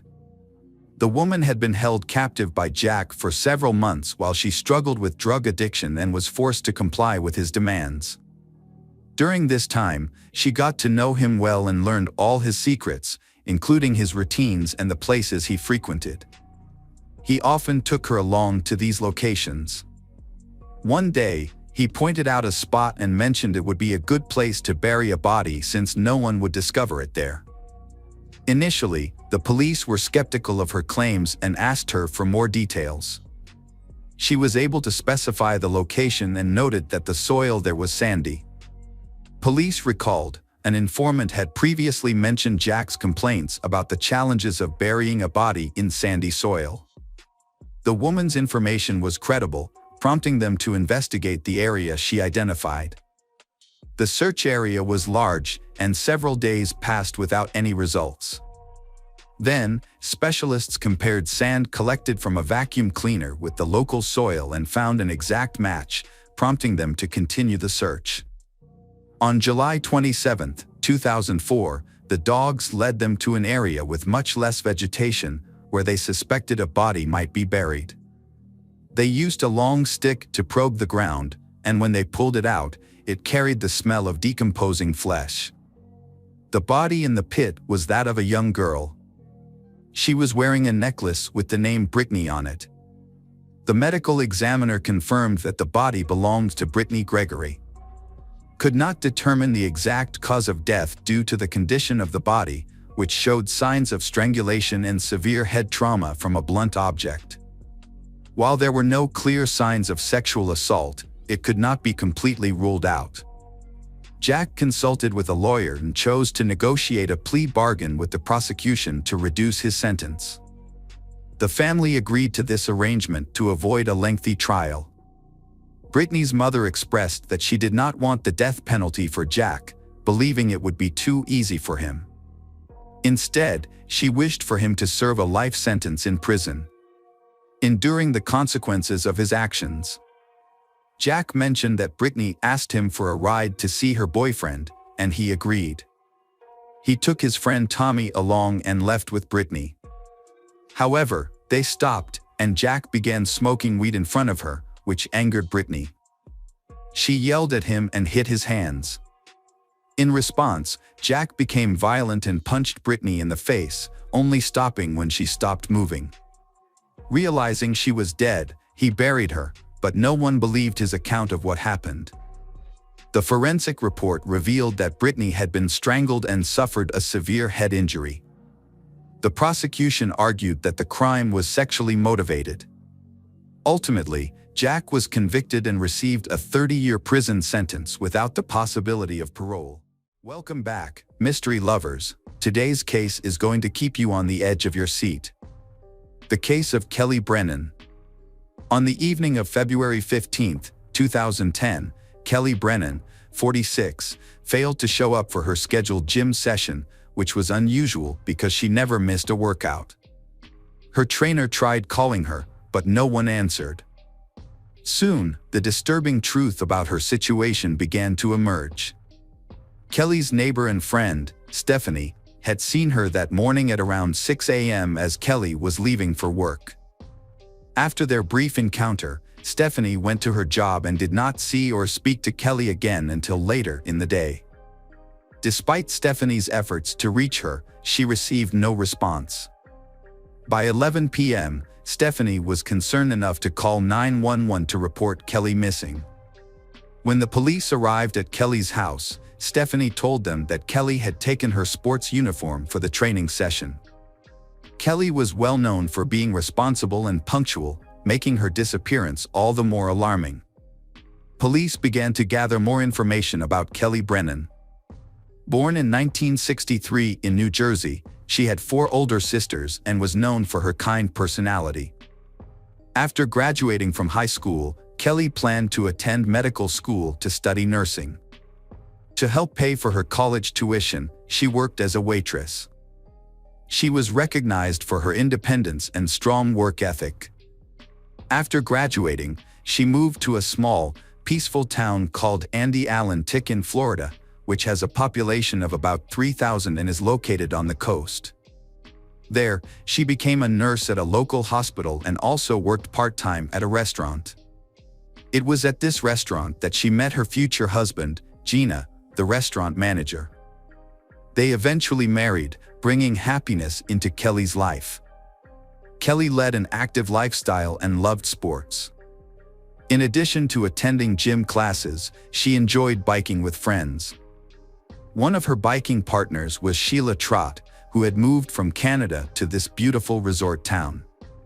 Sheila worked as a diving instructor and also had a part-time job at the restaurant where Kelly was employed. Sheila met and fell in love with Daniel Trott, a charming pilot, and they married in 1989. They had 2 sons, and Sheila became a dedicated homemaker.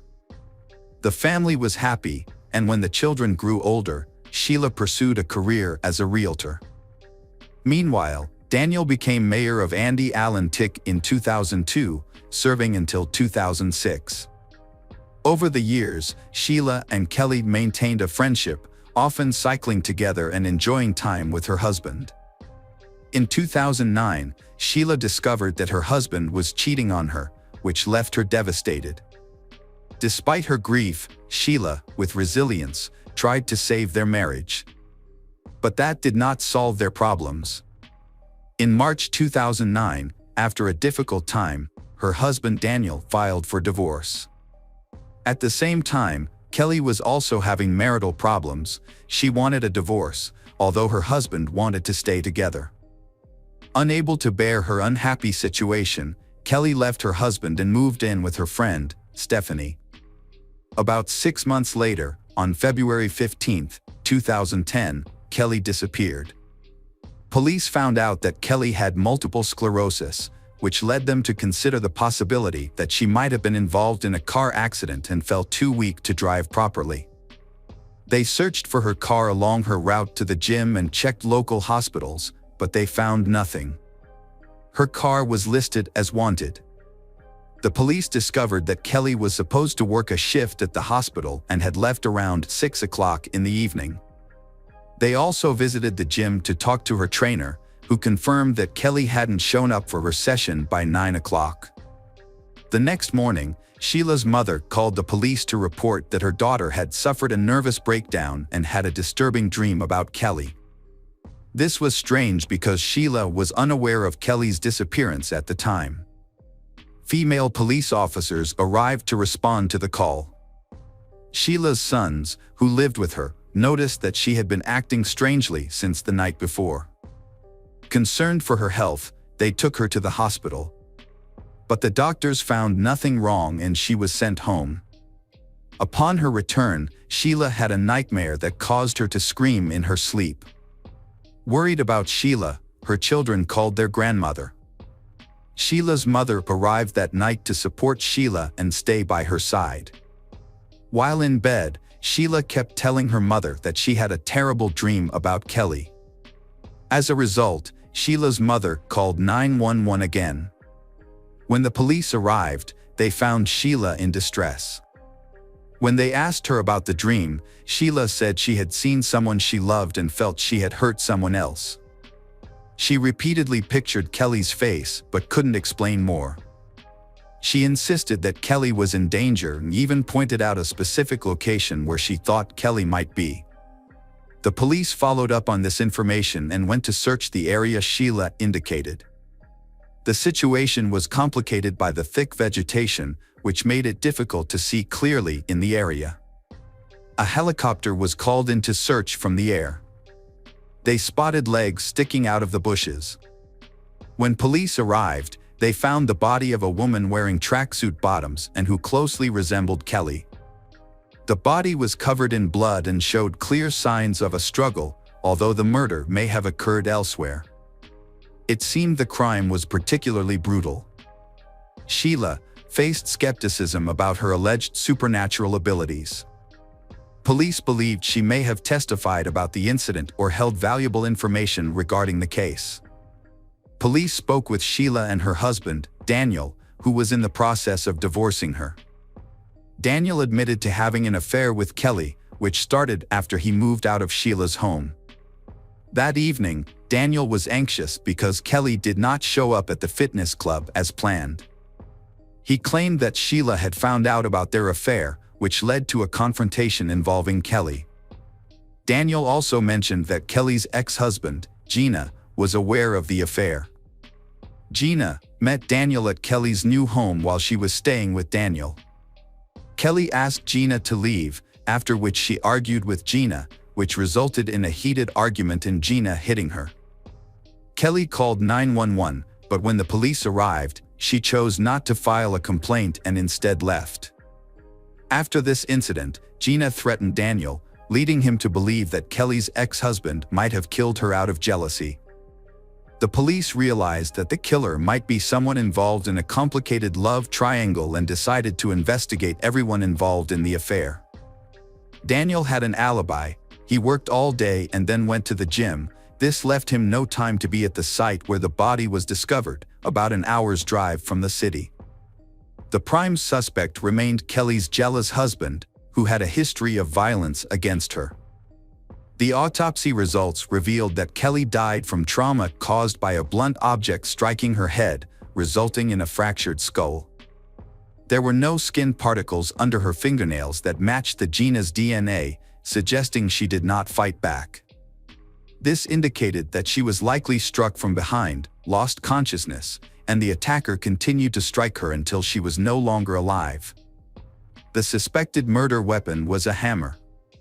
Police questioned Gina, who revealed that he had found out about his wife's affair through text messages from Sheila. He admitted to attacking Daniel but denied killing Kelly, claiming he had an alibi.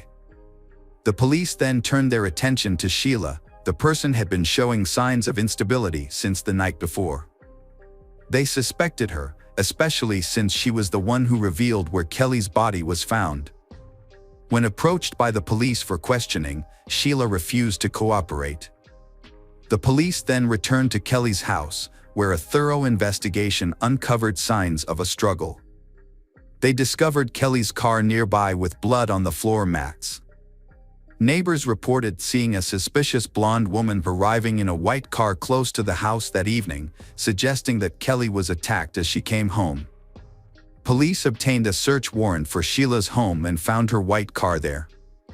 Inside the car, they discovered a drop of blood, which was sent to a lab for analysis.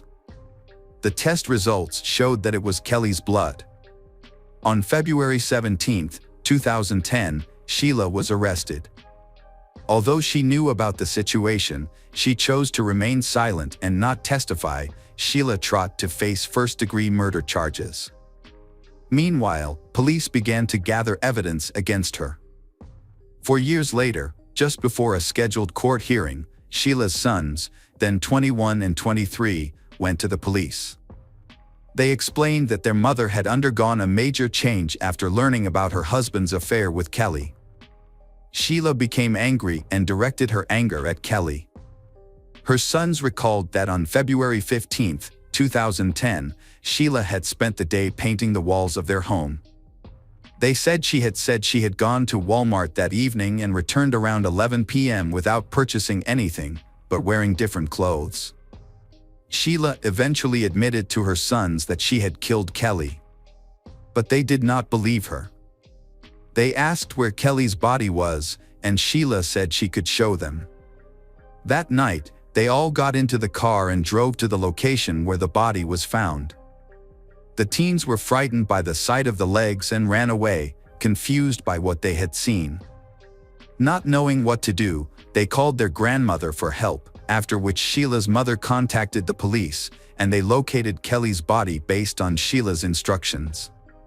Shortly after, Sheila wrote a letter from prison stating that her memory had returned. She claimed that she witnessed Kelly's murder in reality, not in a dream. She described seeing Kelly being attacked by an unknown man while she was parked and waiting for her friend. No one believed Sheila's story. People questioned why she didn't call the police right after witnessing the murder. During the trial, her sons testified against her. Tensions rose in court as Sheila insisted she loved Kelly and would never hurt her, but the evidence of her actions was clear. Although Sheila stuck to her account, she couldn't convincingly explain her whereabouts in the hours leading up to the murder. Her story changed over time but never gained credibility. In the end, Sheila was convicted of premeditated murder and sentenced to life in prison without parole.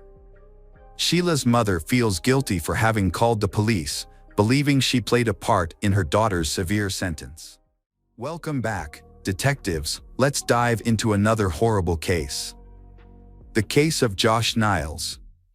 In 2018, a young couple, Josh Niles and Amber Washburn, moved to Carlton Street in the small town of Sodus, New York, population about 8,000. Josh, then 28, grew up in Newark, Wayne County, in a family of 5 siblings. Amber, 4 years younger than Josh, had been dating him for years, but they had never officially married. Josh had 2 children from a previous marriage, and his 2 children currently lived with him and Amber. In addition, the couple raised another child together, named Joshua Jr. Amber got along well with her boyfriend's children and treated them like family. Life went on as usual. Josh had saved some money and was planning to start a small business. Amber took care of the children and was also planning to find a job. The couple wanted to get married and live a happy family life.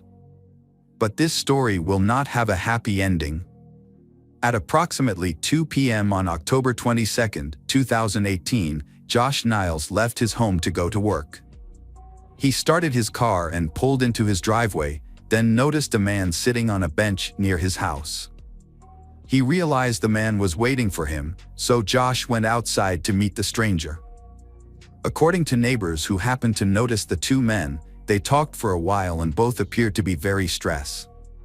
Then, gunshots rang out. The stranger shot Josh. At the same time, Amber was returning to the house and backing into the house. Minutes after Josh was murdered, the attacker fled. Josh was now lying on the ground, bleeding profusely. Amber sat in the car and screamed her boyfriend's name. Suddenly, the attacker shot through the windshield of the car, hitting Amber in the head. It all happened so fast that Amber, who witnessed the attack, had no time to escape, although she tried to hide. A neighbor who witnessed the incident quickly ran home when she heard the gunshots. Not knowing where the gunshots came from, she closed the door and prayed for it to end quickly. Then everything became quiet. The distraught neighbor quickly called 911 to report the shooting. Patrol officers arrived shortly after and found Josh's body next to his car, where he had suffered multiple gunshot wounds to the chest. They discovered Amber's car when the officers checked on Amber, who was also dead, and in the back seat was her 4-year-old son, Joshua Jr., eating McDonald's fried chicken. The autistic child did not understand what had happened. The important thing was that he was alive. The other children suddenly disappeared from both the car and the house. Where could they have gone? It was later discovered that they were at school and safe. During the investigation of the crime scene, the police found approximately 13 spent shell casings. Josh had been shot 12 times and Amber had suffered a fatal head injury. It was clear that the attacker was primarily targeting Josh and that Amber may have been killed simply because she witnessed the incident. Most witnesses did not realize that they had heard gunshots, mistaking them for fireworks. However, some eyewitness accounts have been proven valid. They described the attacker as a man dressed in black clothing and wearing a green hat. Unfortunately, his face was obscured and could not be seen from a distance. After the shooting, the suspect fled through the backyards of nearby homes without a vehicle. Police quickly began interviewing anyone who may have seen a man matching that description and are also searching for surveillance camera footage in the area to gather more information about the attack. Due to insufficient information, authorities decided to close the nearest school, and the police deployed search dogs, suspecting that the fugitive might still be in the vicinity. The search lasted several hours but did not result in finding the attacker. The investigation led police to a remote parking lot where the lights were off. It is believed that the criminal entered a car and drove away, making it impossible for the dogs to track any scent further. The only evidence discovered by detectives was a ski mask found in a trash can at the parking lot. Neighbors of the victims reported seeing a man wearing a similar mask fleeing the scene, but he also had a hood on, preventing them from identifying any facial features. Witnesses noted that this man had been seen in the area prior to the shooting, behaving cautiously as if he were watching someone. The locals were frightened. This was the first time something like this had happened in their quiet, peaceful town. They worried that the criminal, still at large, might endanger others. However, the police believed this was a targeted attack and that the criminal did not pose a threat to the wider community. They worked to reassure the public and recognized that their top priority was to find and arrest the attacker to ensure the city's safety. They committed all their resources to this effort. Police determined that this was not a random act, like a robbery, but a targeted attack. The criminal knew Amber and Josh by name. The attacker was also a skilled marksman, accurately shooting Josh with the first shot. But who would want to harm this young couple? Police began looking into the family's acquaintances and friends to identify potential suspects. The first people to raise suspicions were Josh's ex-wife, Charlene Childers, and her husband, Tim Dean. Josh and Charlene's first marriage was unsuccessful. Josh, at 16, met Charlene through a mutual friend, and they quickly started dating. When Charlene faced issues at home, she moved in with Josh and his parents. In July 2009, they had a daughter, got married, and moved into their own home. 5 years later, they welcomed another child. However, their relationship was tumultuous. Josh was obstinate, and Charlene often instigated arguments. They frequently fought, which ultimately led to their divorce. Afterwards, Charlene relocated with their children to San Ray, Texas. Post-divorce, a custody battle ensued, with both parents vying for full custody of the children.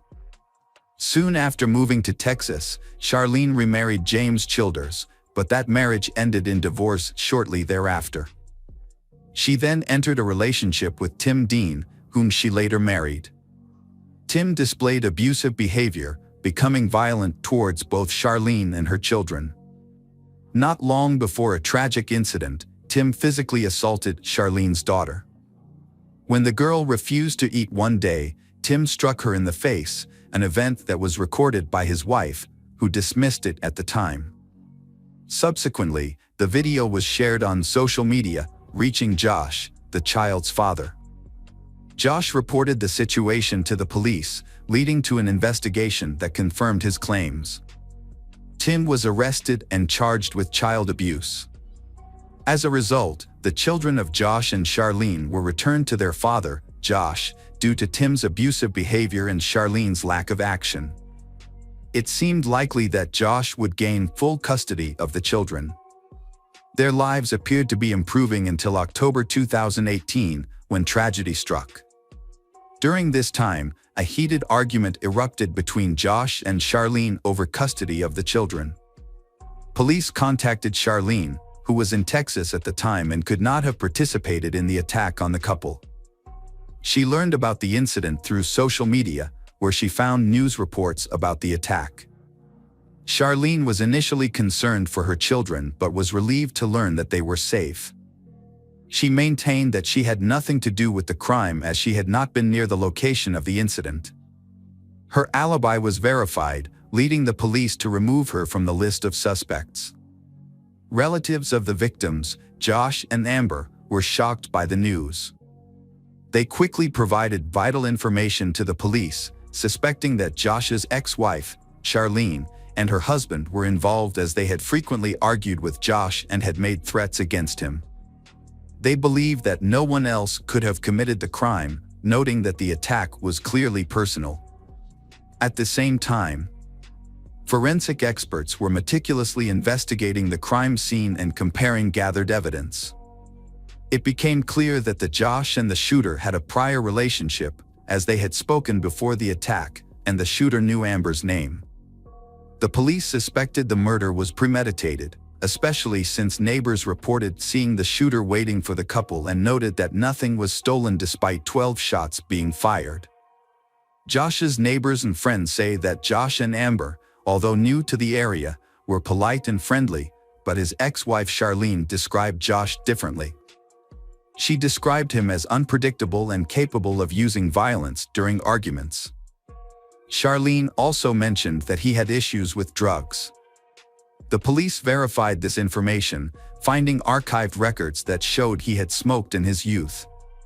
Despite these revelations, Charlene supported the father of her children and felt outraged that someone had taken him from them.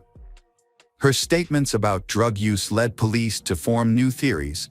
They considered the possibility that someone with serious addictions could become involved in criminal activities, making the shooting potentially related to a drug dispute. It has been speculated that he may have been in debt to drug dealers, but these theories have never been confirmed. A toxicology report found no alcohol or drugs in the murdered couple's systems. Their relatives claim that they did not use any substances, and no evidence of drugs was found in their home. After reviewing the couple's text messages and phone calls, police concluded that they had no connection to drug dealers, making this theory seem unlikely. The police then focused on Josh's close associates and found no suspicious individuals. All the evidence pointed to Charlene, who married Tim in 2018. They began investigating Tim and his possible involvement in the crime. It was discovered that Tim and Charlene had met while working in Texas, Charlene working at an animal rescue service and Tim working at the police department. Tim quickly begins a romance with Charlene, but he is known to be aggressive and has a troubled past, leading some to suspect he may have committed murder. His history of child abuse further tarnishes his reputation. Surprisingly, Tim Dean was previously a police chief in Texas but was fired in disgrace after an incident involving a child. With his reputation damaged, he struggles to find new employment and eventually takes a job delivering fast food. At the same time, rumors spread that Tim wanted revenge for being fired from the police, specifically targeting Josh, who had caused him trouble. Meanwhile, Charlene had a chance to regain custody of her children from her previous marriage. There was a lawsuit to settle the custody dispute, but Charlie was determined not to back down. She wanted children and was willing to fight Josh in court. In August 2018, she traveled to New York, where the court informed her that she would not be awarded custody while she was married and living with Tim Dean, a man accused of abuse. She promised to divorce Tim for the sake of the children, which brought more attention to him from the police. Not only did Tim lose his job, he also faced the possibility of losing his wife, his home, and everything he had worked for over the years. He may have had a motive for killing Josh, to get revenge and gain custody of his wife's children. Additionally, he had no alibi at the time of the murder, making him the prime suspect. However, strong evidence was needed to arrest and prosecute. The police began gathering more information and obtained a search warrant and wiretapped Tim's phone calls, which led to the discovery of crucial information. It turns out that just before the shooting, Tim had an accident 400 kilometers from New York in a rental car, all in Kansas. Tim Dean made it to New York, but it was completely unclear why he was there and why he disappeared so quickly. This made him even more suspicious. After the attack, police discovered the crash and traced Tim's rental car to a mechanic who towed it after the incident. The mechanic reported that when he repaired the car, he found multiple magazines containing various caliber bullets, a handgun, and a bulletproof vest in the trunk. The black bulletproof vest, which lacked armor inserts and was typically used for sport shooting or hunting, had pockets and ammunition pouches. The police viewed surveillance footage from car rental companies. Tim went to several car rental companies and rented a car from one. He paid in cash, which the company refused to accept, drawing attention to him for being refused. Tim chose to rent a car instead of using his own, and the fact that he paid in cash aroused the police's suspicions. It appeared that, as an experienced police officer, he had gone to great lengths to conceal his actions, but still left a trail of evidence from the accident, where his real name was revealed. This gave the police reason to arrest him and conduct a more thorough investigation into Tim's involvement in the murder. Tim Dean was arrested and taken to the police station for questioning. He shared a very unbelievable statement about wanting to take a long trip to work things out with Charlene after they had a disagreement. He mentioned that he went to New York to talk to her uncle, hoping that he could help mend their relationship. However, Tim did not confirm that he had ever met Josh and Amber, the victims of the case. Despite the many coincidences, all of the police's suspicions were not confirmed, as there was too little information and Tim denied any involvement in the case. The police were forced to release Tim, but they continued to investigate the information. Tim Dean rented a car for his trip under the name of his friend and former colleague, Bron Bowler, instead of his own. This led police to question Bron. During questioning, Bron claimed that he had no knowledge of Tim's plans and was only helping a friend. However, the police suspected that he was not being completely honest and urged him to share any information he might have. The police warned Bron that if Tim was convicted and it was discovered that Bron had concealed important information, he could be considered an accomplice and face serious consequences. To verify his honesty, the police planned to use a lie detector, but Bron failed. He then revealed to the police that there was a double murder plot being carried out at Tim Dean's home. The two experienced police officers meticulously planned the details to avoid detection and escape responsibility for the crime. During the investigation, it was decided to rent a car for Tim through a friend, without his name on any documents to avoid detection. The plan almost worked. the former cop planned to get to New York while avoiding attention. However, his plan was ruined by an accident. Charlene, the ex-wife of Josh the man who was shot, was also involved in the plot. Tim Dean was charged with committing the crime for her benefit. After losing custody of their children, Charlene became the driving force behind the crime. According to Ron's testimony, she informed Tim that Josh and Amber needed to be removed so that her life could return to normal. She also used her credit card to provide additional money to rent a second car. Since Tim only had cash, which was not accepted by businesses in Kansas, it was clear that Charlene was complicit in the crime after he fled the scene of the accident. 2 weeks after the double murder, the suspects were arrested and faced 6 charges, including first-degree murder, second-degree murder, conspiracy to commit murder, and illegal possession of a weapon. Charlene was charged with manslaughter and illegal possession of a weapon, while Braun was charged with being an accessory. Charlene confessed to the crime and cooperated with police in hopes of receiving a lighter sentence. However, her help was insignificant, as police had enough evidence to file charges. Notably, a ski mask found by the dogs contained Tim's DNA, which was confirmed by forensic analysis. Tim Dean, the shooter, consistently claimed he was innocent, but ultimately, he was found guilty on all charges and sentenced to life in prison without the possibility of parole. Throughout the trial, hearings, and sentencing, Tim remained calm and showed no signs of regret or remorse. He did not engage with the victim's family at all.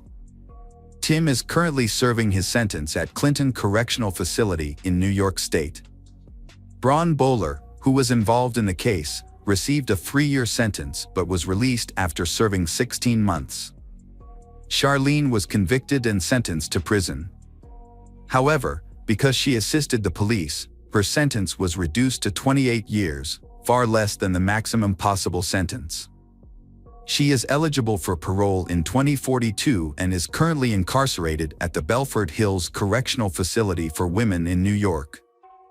Charlene's sister received custody of her 2 children, and Amber's parents received custody of the deceased couple's son.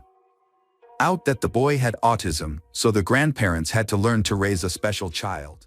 Hello again, true crime fans, we've got another mysterious case to explore. The case of Annie Tayan. Annie Tayan, born May 1, 1965, was raised by her mother and has a lively personality. She loves to dance, play, and appreciate the simple pleasures of life.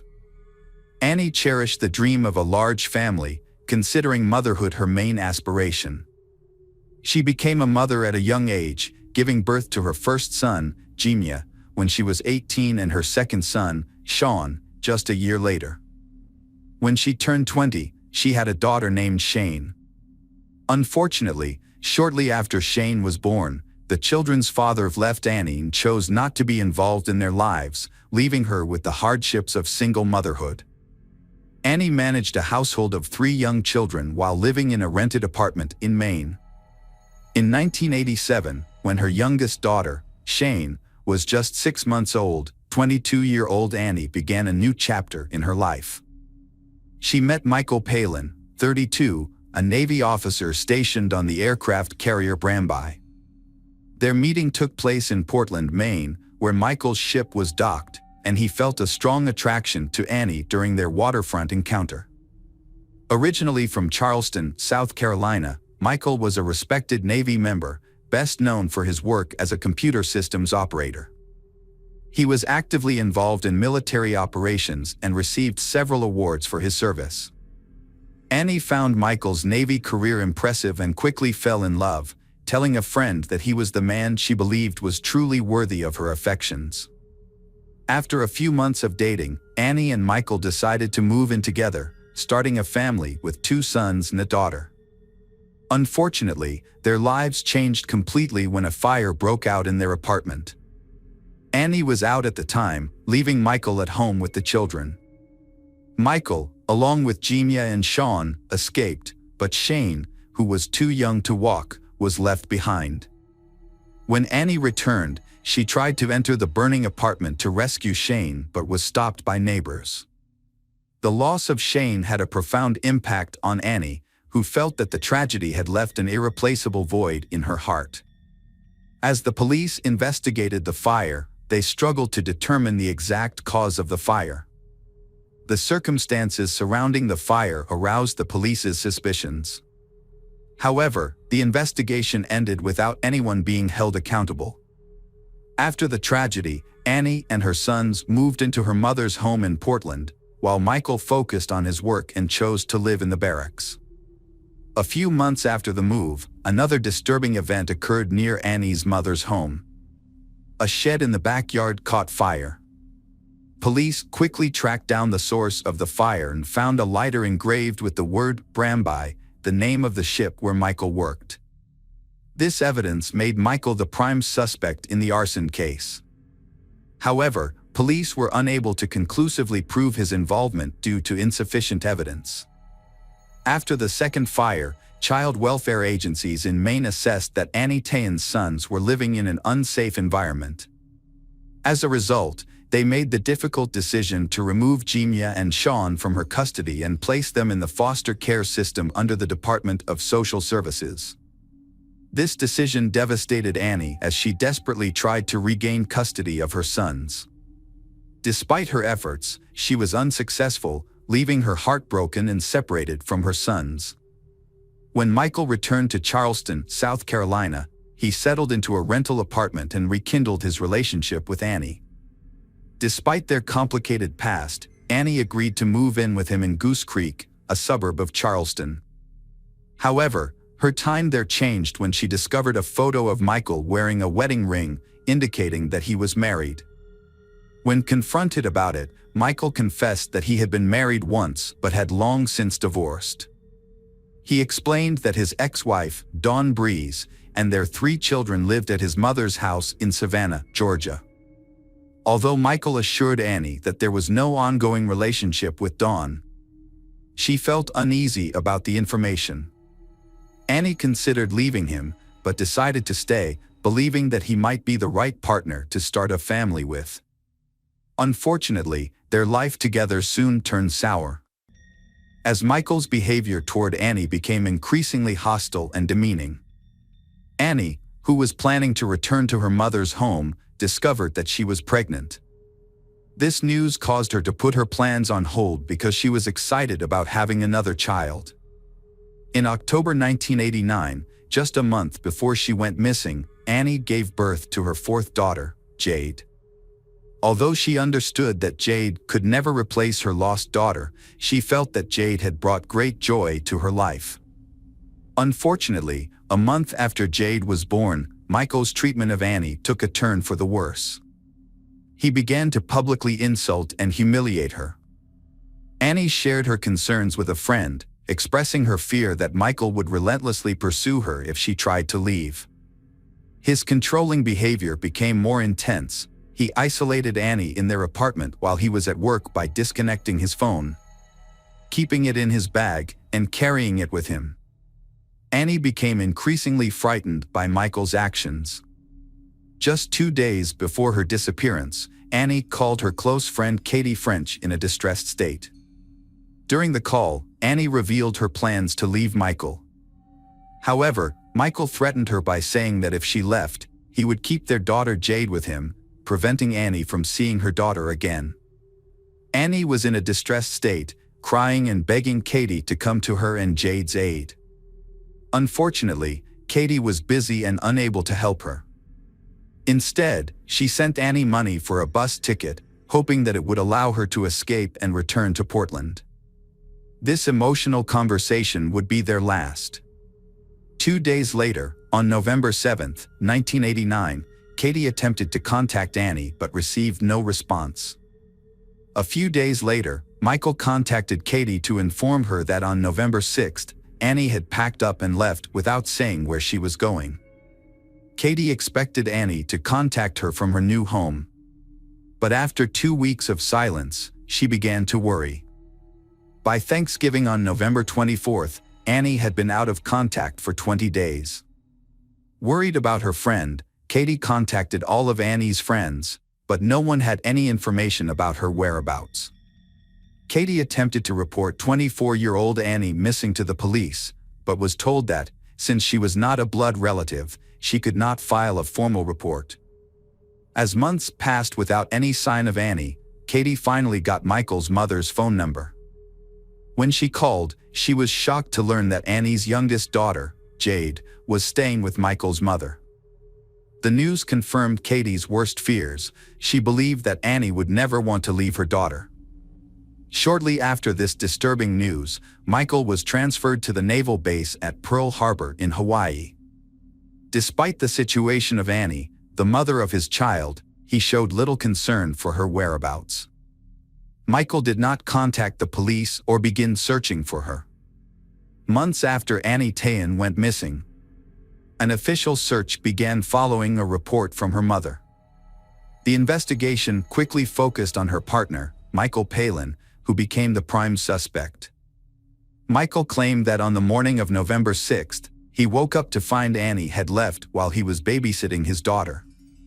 He said that the night before, Annie had expressed a desire to end their relationship. He made no attempt to find her, believing that their relationship was over and that further contact was pointless. Michael also claimed that he was unaware that Annie had been reported missing or that she had lost contact with family and friends. When police searched the couple's rented apartment, they found no evidence, no clues, traces, or suspicious items that could help the investigation. Annie Tayan's case seemed to have stalled and no large-scale search was conducted for her. It is still unclear whether she is still alive, and any possible motive for her disappearance is unknown. The only confirmed detail is that the last person reported to have seen her was her partner, Michael. For 4 long years, there were no updates or discoveries about Annie. Her close friend Katie French was the only one actively searching for her, cooperating tirelessly with the investigation. Katie spent approximately $16,000 on phone bills alone and hired a private investigator as part of her relentless quest to find Annie Tayan. She contacted various organizations in the hopes of uncovering information about Michael's past. Katie was convinced that Michael was dangerous and untrustworthy. She feared him greatly, knowing that if he discovered her involvement with the police, it could put her in danger. In 1993, Annie's case took a major turn when it was transferred to the Naval Criminal Investigative Service, NCIS, marking a major turning point in the investigation. NCIS agents began a full review of the case from the beginning. They located Michael, who was stationed at Pearl Harbor Naval Station in Hawaii. When approached by Marine Corps police officers to discuss Annie's disappearance, Michael agreed to talk, but only in the presence of his attorney. He then completely stopped cooperating with the investigation and refused to provide further information. The Coast Guard gathered every available detail about Annie's disappearance and contacted South Carolina police. They asked for help in comparing their information with the records of the unidentified bodies, noting that Annie had given birth just a month before her disappearance.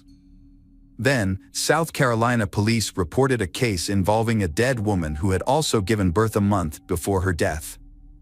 They sent a sketch of the woman, which shocked Coast Guard agents who saw it. They believed they might have found Annie Tayan. The discovery revealed a horrific murder. Annie's body was found near a highway in Jasper County, South Carolina, about 100 miles from where she lived with Michael. The crime scene photos were horrifying, showing a level of violence that agents said they had rarely witnessed. Annie's face was severely damaged and her skull was broken into 124 pieces, requiring nearly 500 hours of detailed reconstruction. It was also revealed that Annie's body had been placed in a navy blue bag that had been doused with gasoline and then set on fire. The burning bag was discovered at 6 a.m. on November 7, 1989, around the same time Katie French realized Annie had stopped answering her phone calls. Annie Tayan's dental records were used to positively identify her as the unidentified woman. After Annie's body was found, Michael became the prime suspect in the murder.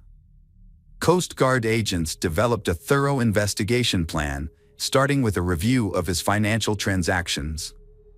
They discovered that on the day Annie went missing, Michael made a credit card purchase about 25 miles south of where her burned body was found.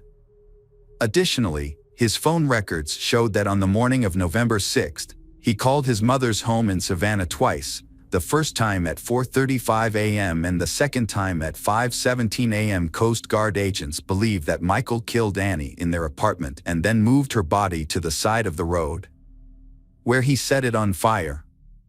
To advance the investigation, NCIS agents targeted Michael's ex-wife, Dawn Breeze. At the time of Annie's death, Dawn was still married to Michael and living at his mother's house in Savannah. After Annie's disappearance, Dawn divorced Michael and began moving frequently between states, as if she were trying to escape someone or something. The agents eventually discovered that she was living in Miami, Florida, in the summer of 1995, nearly 6 years after Annie's murder. They located Dawn, who had been engaging in spiritualistic activities for income. When the agents visited Dawn at her workplace to discuss Annie's disappearance, her response was surprisingly calm. She questioned the length of the conversation, expressing a desire to eat if the conversation was prolonged. This response surprised the agents, who had expected a more emotional response when Annie was mentioned. Dawn, however, remained calm throughout their conversation. During the 10-hour interrogation, Dawn's story initially matched Michael's. She said that when she visited Michael's apartment, he told her that his mistress had left him and that he planned to raise his daughter alone. However, there were discrepancies in the timeline of her visit. At one point, Dawn became quiet, looked down, and expressed a desire to tell the truth. Her subsequent speech was emotionless and tearless as she revealed what she had kept secret for 6 years. Dawn explained that one morning, Michael had called her urgently to his apartment in Charleston. There, she saw Annie's dead body on the living room floor. Michael then told Dawn to go into the bedroom to see his daughter. At the time, Dawn and Michael were still legally married and had 3 children together. Michael admitted to having an affair with Annie, which resulted in the birth of a daughter.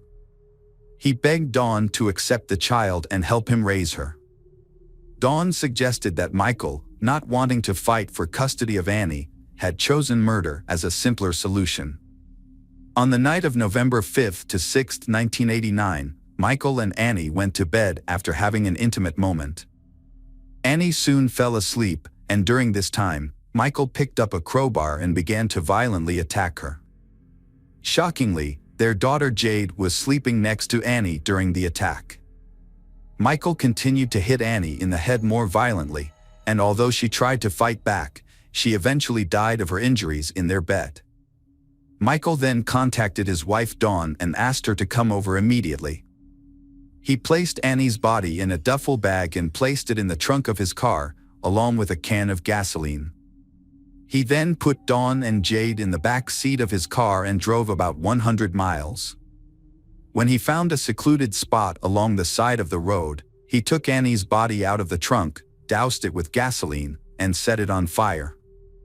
Once the fire was out, he quickly got back in the car and drove Dawn and Jade back to his mother's house in Savannah.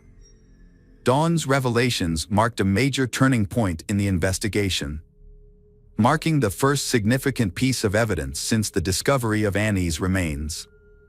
Police asked Dawn to make a recorded phone call to her ex-husband, Michael, to discuss Annie's murder. Dawn agreed and contacted Michael, saying she needed to have a serious conversation because Annie's body had been found.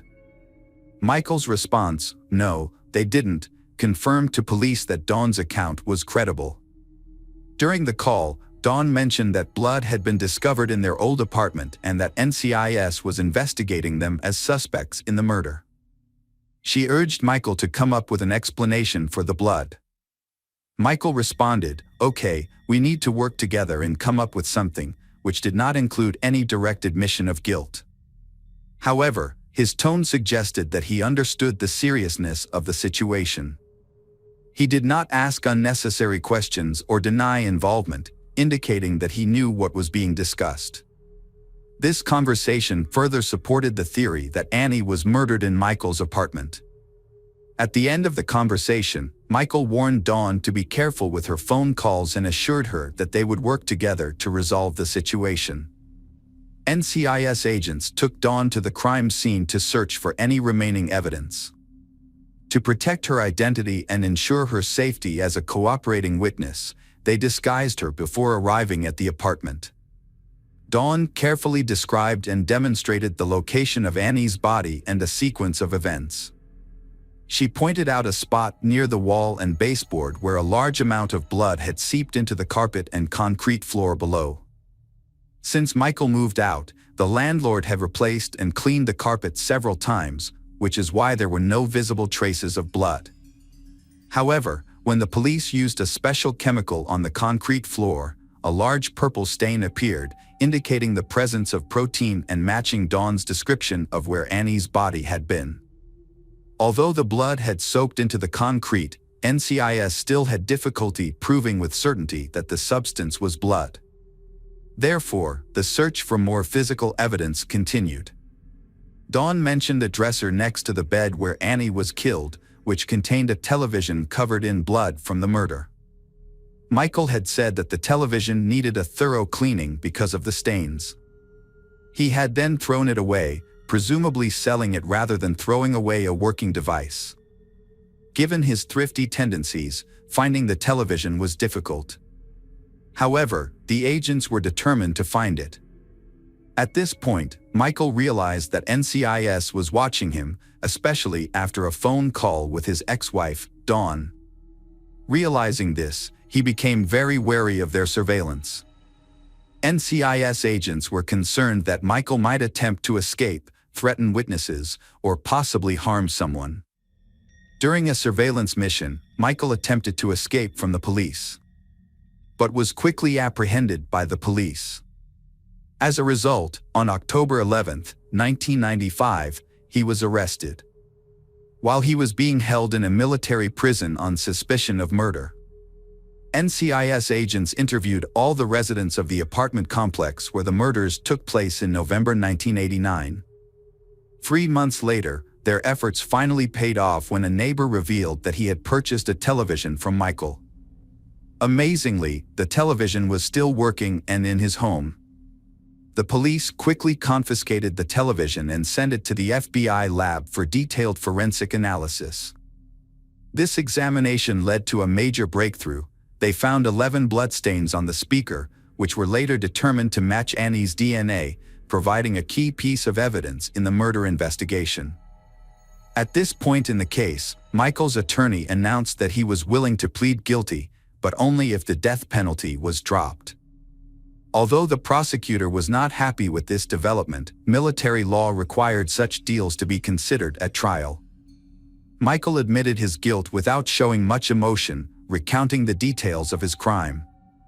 His story showed no signs of remorse or sorrow. Michael Palin was convicted and sentenced to life in prison, eligible for parole after 30 years. Although Dawn knew about her husband's crimes and kept quiet for 6 years, she avoided legal consequences because her confession to NCIS was crucial in moving the investigation forward.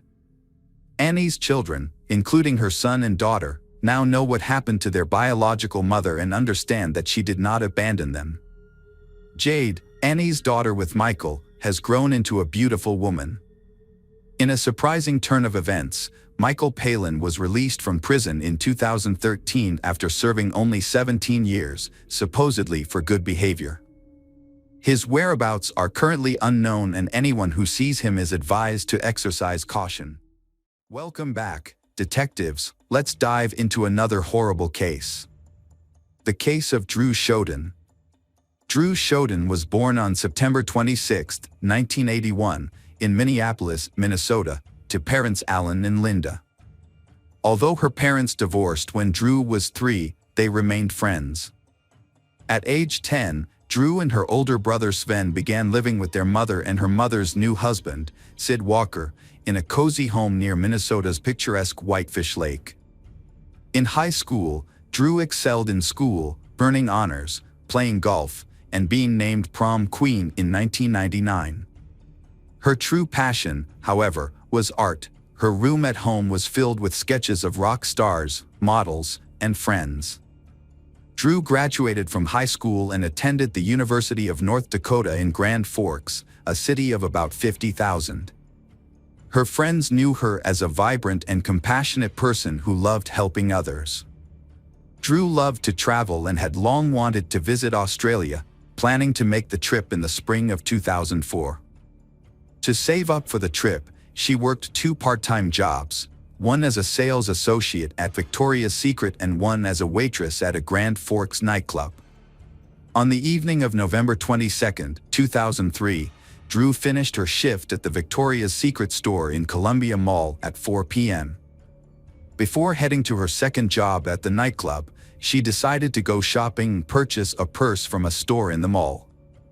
While walking to her car in the parking lot, Drew called her boyfriend, Chris Lang. However, their conversation was cut short after Drew said, "Okay."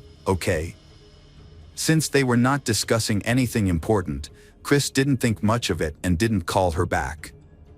About 3 hours later, Chris's phone rang. It was Drew, but instead of hearing her voice, Chris heard the sound of wind and the click of buttons on the phone. Drew lived in a college dorm with her friend Meg Murphy. At the same time Chris received a mysterious phone call, Meg received a call from the nightclub where Drew worked. The staff were trying to figure out why Drew had not shown up for her shift and had not answered her phone. As a responsible and punctual employee, her absence immediately worried her coworkers. However, Meg had no idea where Drew was and was surprised when Drew did not show up for work as scheduled. Meg contacted mutual friends and then called the local hospital. The hospital told her that Drew had not been admitted. Finding no information, Meg contacted the police around 9 p.m. A police officer was dispatched to the Columbia Mall, where Drew worked, to investigate. Although the mall was closed, the police drove through the parking lot and found Drew's car. The police found the car unlocked, with no signs of a struggle or any evidence of a crime.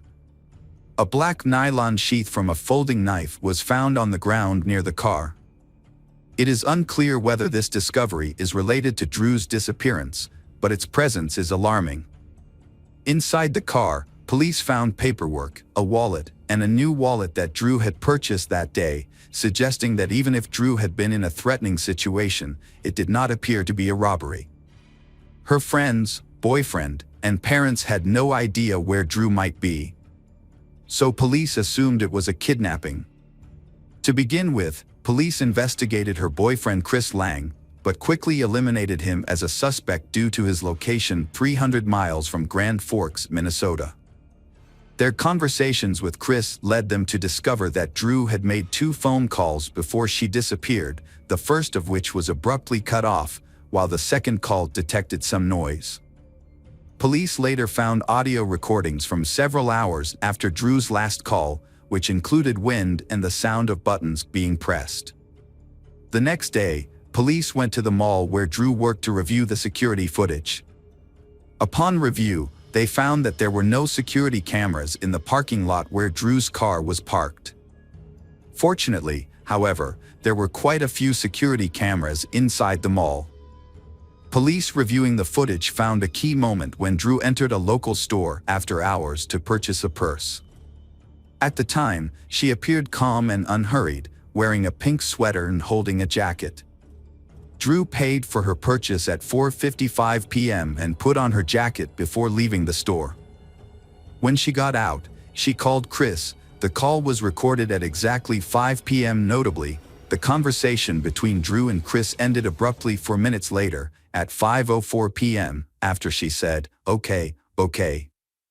To better understand the events surrounding the call, a police officer decided to conduct an experiment. He set a timer for 4 minutes and walked from the store to the parking lot where Drew's car was parked, simulating her likely route.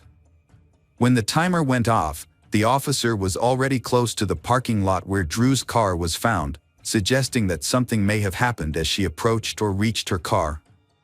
Unfortunately, the lack of cameras in the parking lot made it difficult for the police to piece together what happened next. Drew's disappearance attracted widespread media attention, and many people decided to take action and volunteer their time to help find her. In addition to the police, more than 1,000 volunteers joined the search for Drew. The FBI also joined the investigation. Tracing Drew's last phone call led police to the small town of Fisher in nearby Minnesota, about a 30-minute drive from where Drew worked. A map of the area between the two towns shows a large area of farmland. To thoroughly search the area, police used a variety of methods and vehicles. These included helicopters, ATVs, horseback riders, and dogs. Local landowners were also asked to check their properties for information. However, these efforts initially yielded no significant leads. As the days passed, police expanded their search. On the fourth day, a breakthrough in the investigation was made when a single shoe was discovered under a bridge in the town of Crookston. A roommate recalled that Drew had been wearing the shoes the day she disappeared. This identification was later confirmed by forensic analysis, verifying that the shoe did indeed belong to Drew. Crookston, a small town of less than 10,000 residents, is about 30 miles from Grand Forks, where Drew went missing. Despite conducting additional searches in the Crookston area, police were unable to find any significant information to assist in the case. An initial reward of $20,000 was offered for information leading to Drew's whereabouts, later increased to $140,000. At this point, the only potential lead was surveillance footage from the Columbia Mall. Police again reviewed hundreds of hours of footage from various cameras, but this time they changed their focus.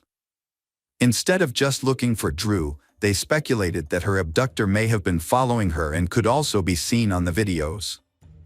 Police reviewed the security footage for several hours before finding a suspect that caught their attention.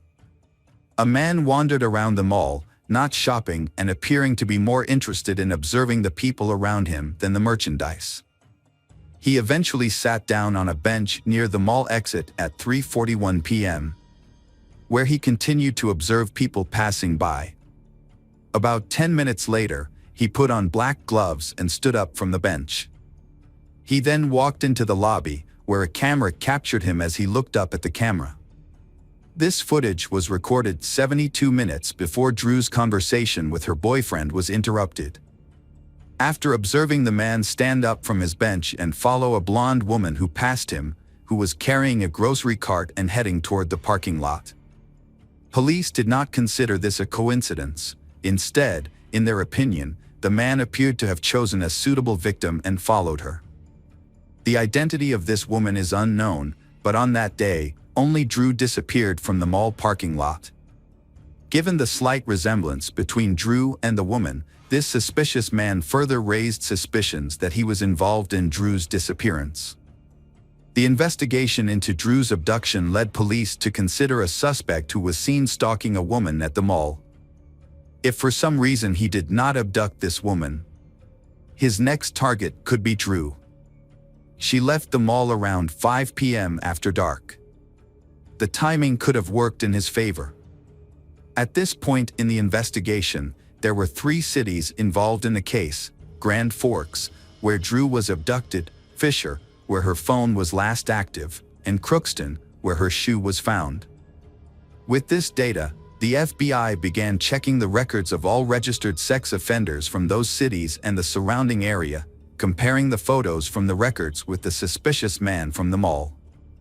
Only one man fit all the parameters: Alfonso Rodriguez, who had a history of repeated crimes against women. The 50-year-old had been in prison for the past 23 years. Alfonso was born the second of 5 children in Laredo, Texas, in February 1953 to immigrant laborers Dolores and Alfonso Rodriguez. His childhood was not a happy one, with his parents constantly criticizing him and having high expectations. His family moved frequently, moving from state to state for 15 years, before finally settling in Crookston in 1963. This constant moving contributed to Alfonso's growing sense of isolation, which was exacerbated by the fact that his primary language was Spanish, while English was primarily spoken at school. As a result, Alfonso struggled academically and eventually dropped out of school in the 9th grade. He then began working as a laborer at the American Sugar Company's refined sugar plant in Crookston. Alfonso claimed that he had been molested by older women as a child, which he believed led to him developing a hostility towards women. In October 1974, when he was 21, Alfonso asked a woman for a ride home but instead took her to a driveway in Crookston, where he attacked her, choked her, and attempted to force her to have sex with him. The following month, Alfonso approached another woman sitting in a van outside a cinema in Crookston, threatened her with a knife, and forced her to a secluded rural location, where he raped her. In 1979, Alfonso attempted to abduct a 69-year-old high school English teacher while she was walking at night in Crookston. When the woman resisted his attempts to force her into his car, Alfonso became enraged and stabbed her in the elbow and abdomen. However, she escaped and ran to safety. The victim drew a composite sketch of Alfonso that closely resembled him, leading to his arrest. He was convicted of attempted kidnapping and aggravated assault and sentenced to 23 years in prison. After serving his full sentence, Alfonso was released from prison in May 2003, just 6 months before Drew went missing. At the time of his release, Alfonso was registered as a Level 3 sex offender, indicating a high risk of reoffending. His family expressed concern that he would reoffend after his release, but he was released from prison because he had completed his sentence. After his release, Alfonso moved in with his mother in Crookston, a town near the bridge where Drew's shoe was discovered. This was another piece of evidence that did not favor him. Police questioned Alfonso, who denied any involvement in Drew's disappearance. When asked about his whereabouts on the day of Drew's disappearance, Alfonso claimed that he had gone to a movie theater at the Columbia Mall to see the movie Once Upon a Time in Mexico. However, police later discovered that no movie theater in Grand Forks was showing that movie on the day Drew went missing. Police searched Alfonso's car and found evidence that led them to believe that Drew was unlikely to have survived. The police department began to focus their search efforts instead of their rescue efforts. In Alfonso's car, they found several dark red stains that forensic experts later confirmed were drops of Drew's blood. And blood and dirt were found on the back of the passenger seat. A knife found in the trunk matched the sheath found in the parking lot near Drew's car. Alfonso had purchased the knife from a hardware store near the parking lot where Drew disappeared. Police gathered enough evidence to charge Alfonso 8 days after Drew's disappearance. Alfonso Rodriguez was arrested on December 1, 2003. Despite the evidence, Alfonso maintained his innocence while in custody at the Grand Forks jail and refused to cooperate with the investigation or provide any information about Drew. During a pre-trial hearing, Alfonso's bail was set at $5 million. Meanwhile, police continued to search for Drew in the area surrounding the 3 towns, despite difficult conditions due to heavy snowfall. In an unprecedented move, the governors of North Dakota and Minnesota pledged at a press conference on December 9 to assist in the search for Drew, and hundreds of members of the National Guard and other state personnel joined the search. However, despite these joint efforts, no progress was made, and the search was eventually suspended due to worsening weather conditions. In the spring, search efforts for Drew intensified as the winter snow began to melt. After 5 months of searching, Drew's body was finally found on April 17, 2004. The body was found in a field in Crookston, just a few miles from the bridge where the shoe was discovered. Drew's family was devastated by the heartbreaking discovery. The discovery confirmed their worst fears and would have a lasting impact on their lives. Notably, the field where the body was found was searched, but apparently because there was so much snow they were unable to find her body. Drew was found naked from the waist down, suggesting a clear motive for the crime. Her hands were tied behind her back, and a rope was wrapped around her neck with pieces of plastic bags left underneath. This suggested that the bag had originally been placed over Drew's head before being secured with a rope. Alfonso's hair was found on Drew's jacket. She had suffered severe beatings and multiple stab wounds before her death. According to the medical examiner, there were 3 possible causes of her death: neck trauma, asphyxiation, or hypothermia. After months of waiting, Drew's family was finally able to say goodbye to her at a ceremony on April 24, 2004. The event was attended by approximately 1,500 people. Drew was abducted in North Dakota, which abolished the death penalty in 1975. Likewise, Minnesota, where her body was discovered, does not have the death penalty. However, because Drew was transported across state lines, the crime was classified as a federal crime, giving the prosecutor's office the authority to pursue the death penalty against Alfonso. Alfonso Rodriguez, convicted on August 30, 2006, the jury recommended the death penalty, which was formally imposed by Judge Ralph Erickson on February 8, 2007. Alfonso became the first person to be sentenced to death in North Dakota in nearly 100 years. Alfonso spent 6 years on death row, and on June 28, 2013, Alfonso confessed that he was the one who kidnapped and killed Drew. However, the story does not end there.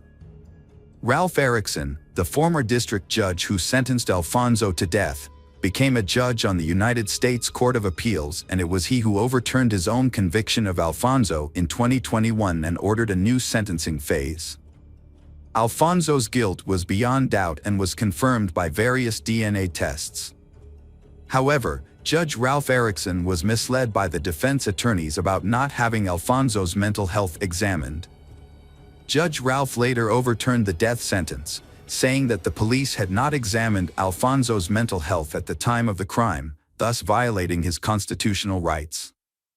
After Alfonso's original death sentence was overturned, the federal prosecutor's office initially announced that they would pursue the death penalty again.